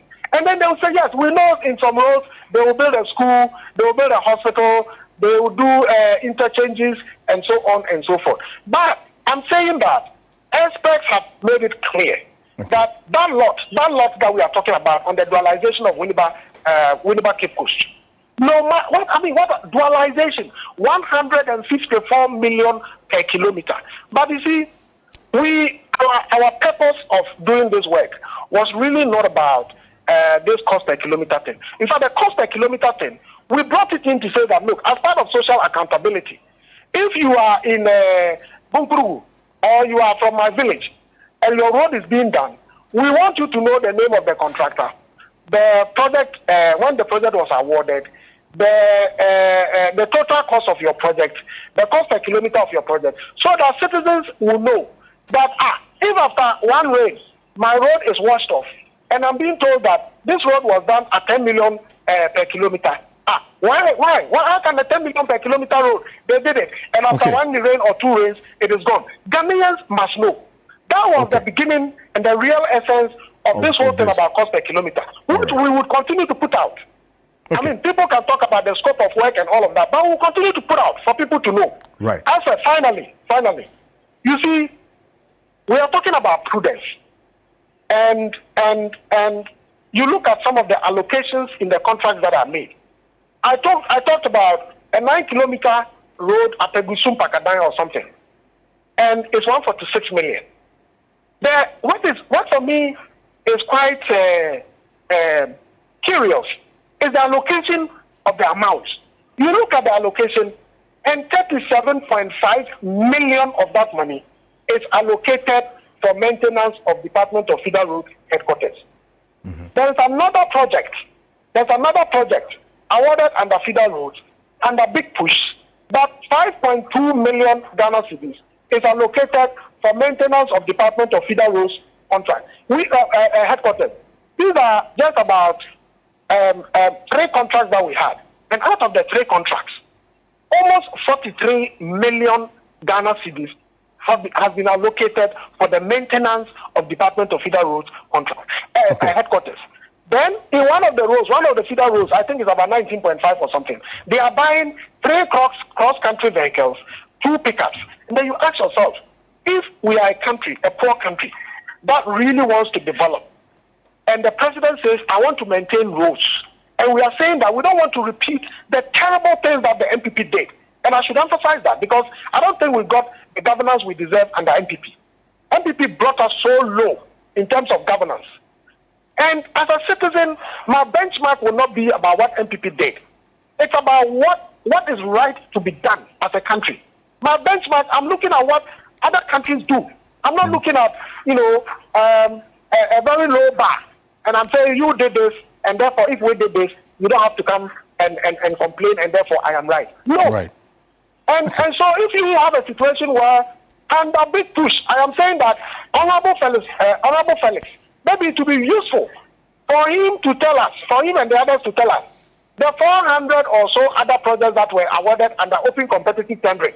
But he said he has the advertising and so on and so forth. Even though that is not what we are talking about, because we are talking about big push, it is important that they tell us how much is the cost of those 400 other projects. If we are talking about maybe 500,000 auto filling here, 200,000 here, 1 million Ghana cedis here, we are talking about projects that are worth sometimes one project 3-point-something billion. If you take Kumasi Outer Ring Roads, 3.3 billion and so on. So it's important that we don't confuse the people. We are talking about big push. And over 70% of that were sole sourced. The president said sole sourcing must be the rarest of the norm. Alfred, if you give me 1 minute. So I'm actually not going to let you go because I think it's for good reason that for the last almost 25 minutes I've had you, because you are actually the custodian of this conversation that actually got the president to even instruct a probe. So it's for good reason that I gave you that time, and I'm sure across the table we agree. And also because you are not even feeling well and you've had to step out of the hospital to talk to us. Truly appreciate it. So please don't go away. But on the point about you respond on that one company. No, I'm coming. No. The company with the one staff. Mr. Kwachofosu talked about the model of the retaining of the staff, but then Chule is also pointing out another bit of whether that can be done in the true sense of the word. Let us be clear about this once and for all. Number one, you have to qualify to get to that level of A1, B1. And to qualify, there are certain things that are prerequisites. You must have them. They must be in place. One, you must have qualified professionals on your staff, including engineers, quantity surveyors, and other such. You must have sufficient heavy construction equipment, including graders, excavators, asphalt plants, etc. Transport and logistics capacity, maintenance systems for equipment. So I can read on and on and on. But the point is this. If you are going to award somebody a contract worth $10 million to $20, $30 million, with what common sense do you proceed to award it with somebody who says, I have one employee? Are you serious? So I don't know why we argue about this stuff. And that's why we end up the way we are. Look, where I live, they made the road. And when they made the road, in 2 weeks, potholes emerged. 2 weeks. And this was MPP time. 2 weeks. As we speak, the whole road is gone. We all know contractors and engineers and everything. And they tell us that the groundwork, the work you do before the asphalt, is the more expensive and more difficult one. They do all of that, and then they end up putting some funny grease or something on the thing, and then it's gone. Now, when you have a situation where you're giving millions of dollars worth of contracts to somebody who has written that I have only one employee, and like I said, we all have friends, what it means is that they are going to call people, give them by day work, etc. You end up having technicians doing what engineers must do and substandard work. And I'm trying to manage what I'm saying, but let me say it. I have friends at Highways and Co. Okay? Mm-hmm. And they end up, the people in Highways, AESC, the government engineers and Co., who are supposed to be the ones scrutinizing, are the ones who are ending up doing the work. Sule was telling you about how part of the project has to do with renovating offices and buying 4x4s and pickups and whatever it is. You have a cycle of corruption, and it's across governments, and we keep trying to defend it. Okay? How do you give $1 million contract to somebody who does not have an engineer on staff? He's going to call somebody, give the person 2 weeks contract. So look, there are some engineers, they are working on 4 different contracts. And sometimes you go on, look, sometimes they are filling even potholes. Where a certain road I use, they are trying to fill the potholes. Mm-hmm. And you can see such shoddy work because it's all laborers doing the work. All right? And we stop and check. It's all laborers doing the work. And we speak to our friends and say, you went to tech. And by the way, there was this talk about we are producing too many lawyers or whatever it is. We produce far more engineers, factors of like 3 or 4 in Ghana than lawyers. Where are they? What are they doing? How do we end up with buildings breaking down like we have just last week? How do we end up with roads washing away? How do we end up with the kinds of structures that we have in this country where gutters flow backwards? And we spend millions of dollars on them. Part of the reason is because Felix sits here and defends that somebody who has one staff on paper has qualified as an A1 contractor, and we give the person millions of dollars of contract, and you are saying because he did some work the last time, because he was hiring part-time staff, etc. Okay? And we keep doing this thing, and we keep defending it, and we keep getting the kind of results that we get. But the purpose that we are talking about, look, nobody can use any kind of language to tell me that. Please, let me finish. You are saying I'm interjecting. Let him finish. You have Dodi Pepeso. A whole president goes there and says, this is the standard. 10 years, the thing is gone. You are rehabilitating a road, and you tell me that the rehabilitation of the road will cost far more than the construction of the road from number one. Scratch. Okay, look, guys, I mean, I think we are not helping ourselves. And this MPP comes, and then NDC comes, and then MPP comes, and we are defending things that should not be defended. Now, we will all be better off, okay? For instance, the president says that we are going to do a probe. Excuse me. Excuse me. Do you mean that we now need to set up a committee to go into how these things happen? Doesn't he know? Don't we know that all these things get through cabinet? They know who is giving what and under what circumstances. Is there no documentation? Why do we need a probe? For me, it's a cop-out. He's creating a situation where tomorrow we come and tell some long stories and then we are out of the place. Look, pick up the documents, okay? We know who gave what contract. After all, it's how many months now, okay? And what documentation they gave us. Fourth Exchange is able to do RTI and get them. So what do we need a probe for? We have a minister, ministries, departments, agencies, all kinds of things involved in this kind of thing. And you need a probe to find out information which should be readily available and which you as the president should be able to just pick up and tell us what is going on. Okay? I think the defense, is anybody telling me that there's no corruption in contract awards in this country? Is anybody trying to defend that? Is anybody trying to say that we don't have a problem in that area? We wrote a PPA law that says go through this process. Then there was one small loophole that says that in extreme situations, rare situations, situations where you don't have anything that you can do about it, use this arrangement, sole sourcing, single sourcing, restricted tendering. And we have a situation where more than 60% of the things that we do go through that small loophole. Is anybody saying that we don't have a problem?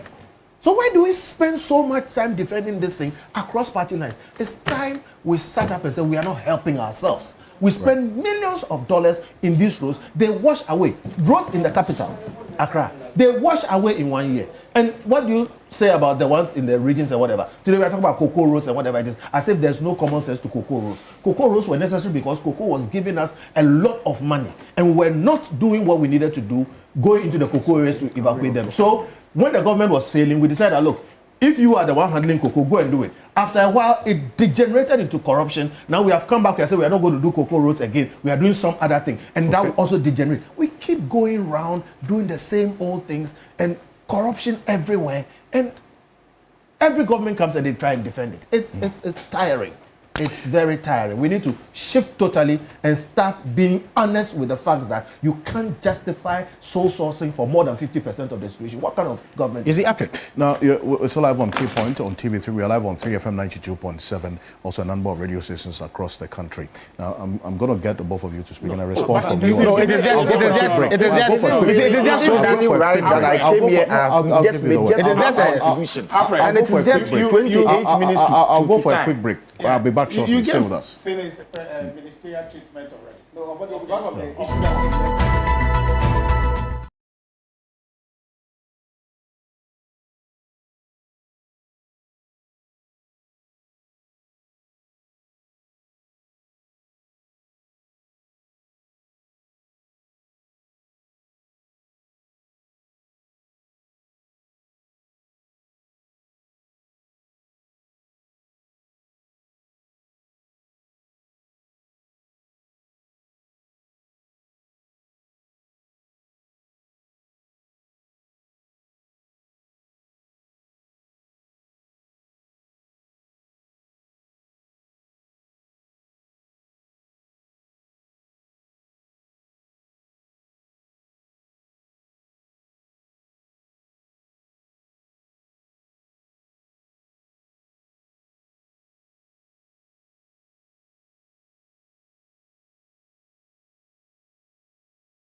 Welcome back to Key Point on TV3. Now, a number of your messages. This one here says, BB from Oyarifa says, Alfred, can you imagine that Leclerc and Fodome roads in the Volta region were constructed in 2017? Both roads lasted only 37 days. Now they are awarded the Fodome road again. Quite annoying that no road works last half of its life in Ghana.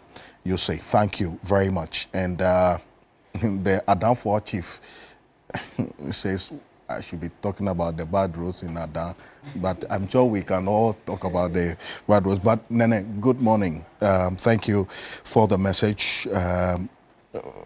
Also, Professor Stephen Kokwasari sends us another one. It says, what does Sulemana want exactly? To draw the attention of the ministry to inconsistencies, poor reporting, cheating, corruption in the ministry, disgrace someone, or to say the ministry is full of people who don't know what their work or can't do it. How about the work? Are they ongoing? What about the question of quality as well? And it says, I want to find out if there's some clear and exact response on this Dodo Peso matter, because I've seen it come up too many times. And yes. Because of people like sorry, and okay. The need to begin with, the Dodo Peso road that Kanazoe did was not asphalt. It did double sealing. It wasn't asphalt. It wasn't. That is a matter of fact. It is now that it is going to be asphalted, and the scope that I read out to you is going to be added. That is the reason why it is more expensive than the original one. That is fact number one. Number two, there's also no doubt about the contract sum, and I've sent you the contract. So is this what it is dated 31st December 2025. Alfred, I want you to read the contract. This is what binds the government of Ghana. Okay. This is what, I'll be done soon. This is, no, but you see, a specific issue has arisen in terms of how much it costs or does not cost. So, Alfred, what is the contract sum on this? This is the contract that I've shown you. I can send you the signature page and everything. That is... just mention the figure there. 683,902,957. This is what binds the government of Ghana to that contractor, and this is what we will pay when he is done. So it is obvious that there was an error in the list that the Ministry of Roads sent. But the point I'm making is that for somebody doing research to draw attention to substantive matters, that is a red herring. Especially when the minister has come out to clarify and shown you the contract, which puts the contract sum beyond debate. The third point too, about somebody with one contractor. Alfred, you see, okay. Unless there is evidence of corruption, let not people allege it. This contractor has received 22 different contracts from the same ministry. Nobody has raised a question about the quality contracts within which between 2019 and 2024. I see. Totaling 242 kilometers. Nobody has raised an issue about the quality of roads they've done. So there is no issue about their capacity to deliver. The road they are doing today, when you go there today, you see performance. Okay. So why are we splitting hairs over the matter? Good. Alfred, you see, so just where I'm coming. Just where Felix ended, you see, it's not a tenable argument to hold. Because there are standards for a reason. There are requirements for a reason. There are companies that are A1 classified companies that did not get that contract because it was given to this company. It's a competitive environment, right? And it is linked with performance. Mm-hmm. So if you are saying that because somebody is delivering, so what is the business of setting up that standard? And Sulemana answered the question to say that there is a reason you go into an institution, Prof, you are here, that you accept students based on a certain threshold. If you don't meet that, and you are telling us to look at the person's performance, so what about the people who have met a threshold and you have excluded them from it? You understand? So you are giving them out. And so if therefore somebody makes a conclusion that the person you have given it to is your friend, that you are doing it for corrupt reasons, because there are people who are more qualified. The 22 contracts you gave them, was it based on corruption? You see, that argument you are making is making the problem worse. How is it worse? Otherwise, if you know more than everybody else that the guy is qualified to do the job. No, it's not. So why did you give him contracts then? It's not. But then why did you give him 22 contracts? That's a separate matter. How is it a separate matter? That's a separate matter. We're talking about matter today. So you must be responsible for what. So he was qualified that you are not qualified. Is that what you're saying? You see, what I'm saying is that if I were Felix and the government, this matter, they take it on board. Oh, but we have done this false defense they are mounting only goes to show that they are dishonest. No. Because why? You cannot diagnose the problem in opposition and then come to power and you are acting as if you're forgotten. How? You understand? They say that in opposition, and even just recently, the president himself says that single sourcing will be rare. But now it's become the norm. It's become the norm. And that's the point. That's what we are raising. So for me, if they were serious, it was for them to take on the issue and say that, look, we'll look at it. And as Mr. Bentil says, probably there's no need even to look at it because the matters are manifest. On the face of it is manifest. I have driven on that the Pepeso Road that Phyllis is talking about several times. Okay, what it looks like to me is an asphalted road, but he says it's not. Well, we haven't seen the original contract, and I asked him if he had the original contract of work to see the scope, to see whether or not it was supposed to be asphalted. And if it was supposed to be and it didn't end up being, then there's an issue there to actually go after. But the point I am making, Alfred, unfortunately, you have decided to give all the time to Minister, which is. I think it's Sule actually had. No, Minister. But the point I am making, hold on, no, sit down, wait. What you are playing on a team. But the point is that Which team is that? it's a government team. No. Yeah, but every player Alfred, I've just been given one bite. 4 hours program. The rest of the time. So the important point for me is that agency does not replace due diligence under the law.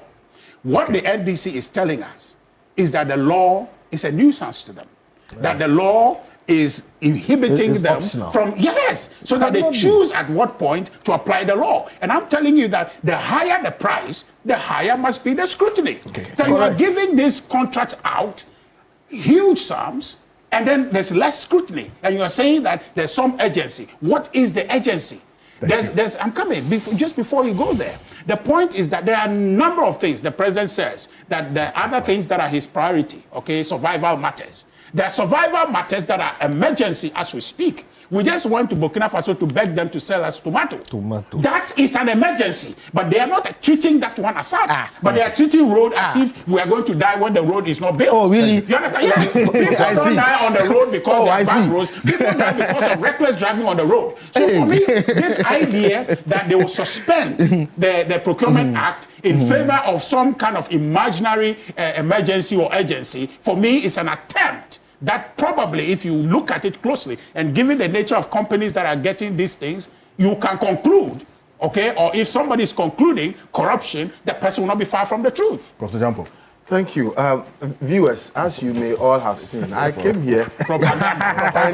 Alfred decided to share the talking time to the rest of the panelists and excluded me. But next time, we would also know how to... So nobody should comment again. Just allow me. This is where MPP used to be. Next time, also, take note of where I sit. This is not my sitting place. You've met 2 minutes already. All right, so Alfred, I think that yesterday I had an extensive conversation with Suleimana on phone, about 2 hours. I was trying to understand him.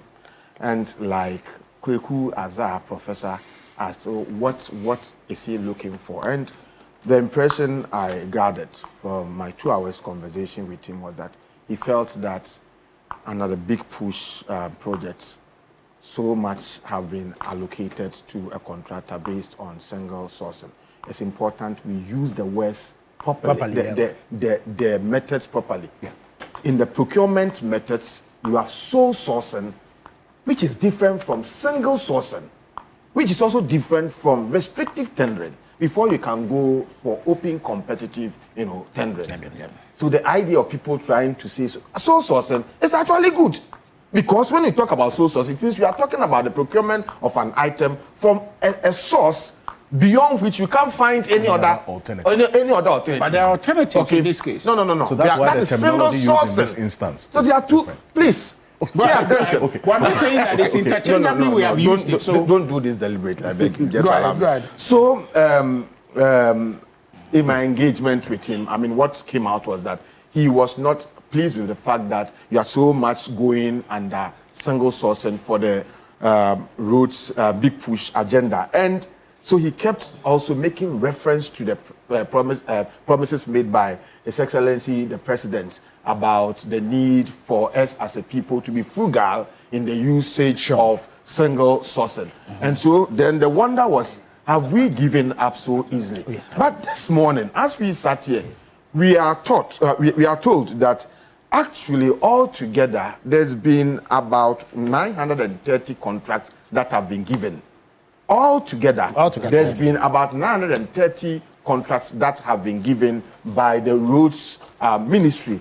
Now, if you look at the percentage, okay, in terms of percentages, then single sourcing would account to just about 9% of the totality of the contract. But of course, Suleimana insists that he was not talking about the totality of the contract. He was talking about only Big Push. And so my view is that, look, President Mahama has demonstrated what we call in political science governmental responsiveness. Sure.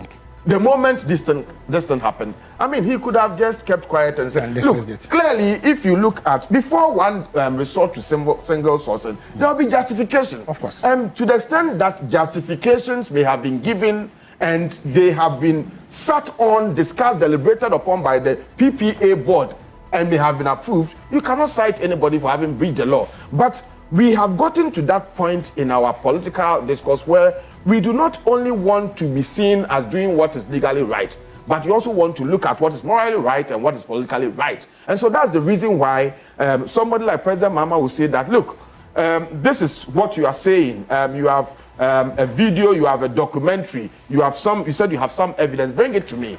And then, Minister, you represent me in a certain sector, bring your response.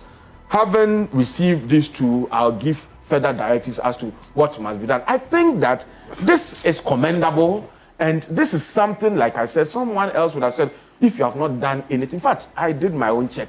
People will tell you that to the extent that single sourcing is part of our procurement method, and if you satisfy the legal requirement, the Auditor General in some time, some years past, did a report that said that even the single sourcing that were used by a previous regime did not even follow the procurement process. So even when you want to use the single sourcing, there are rules and regulations that will bind you or that you have to follow.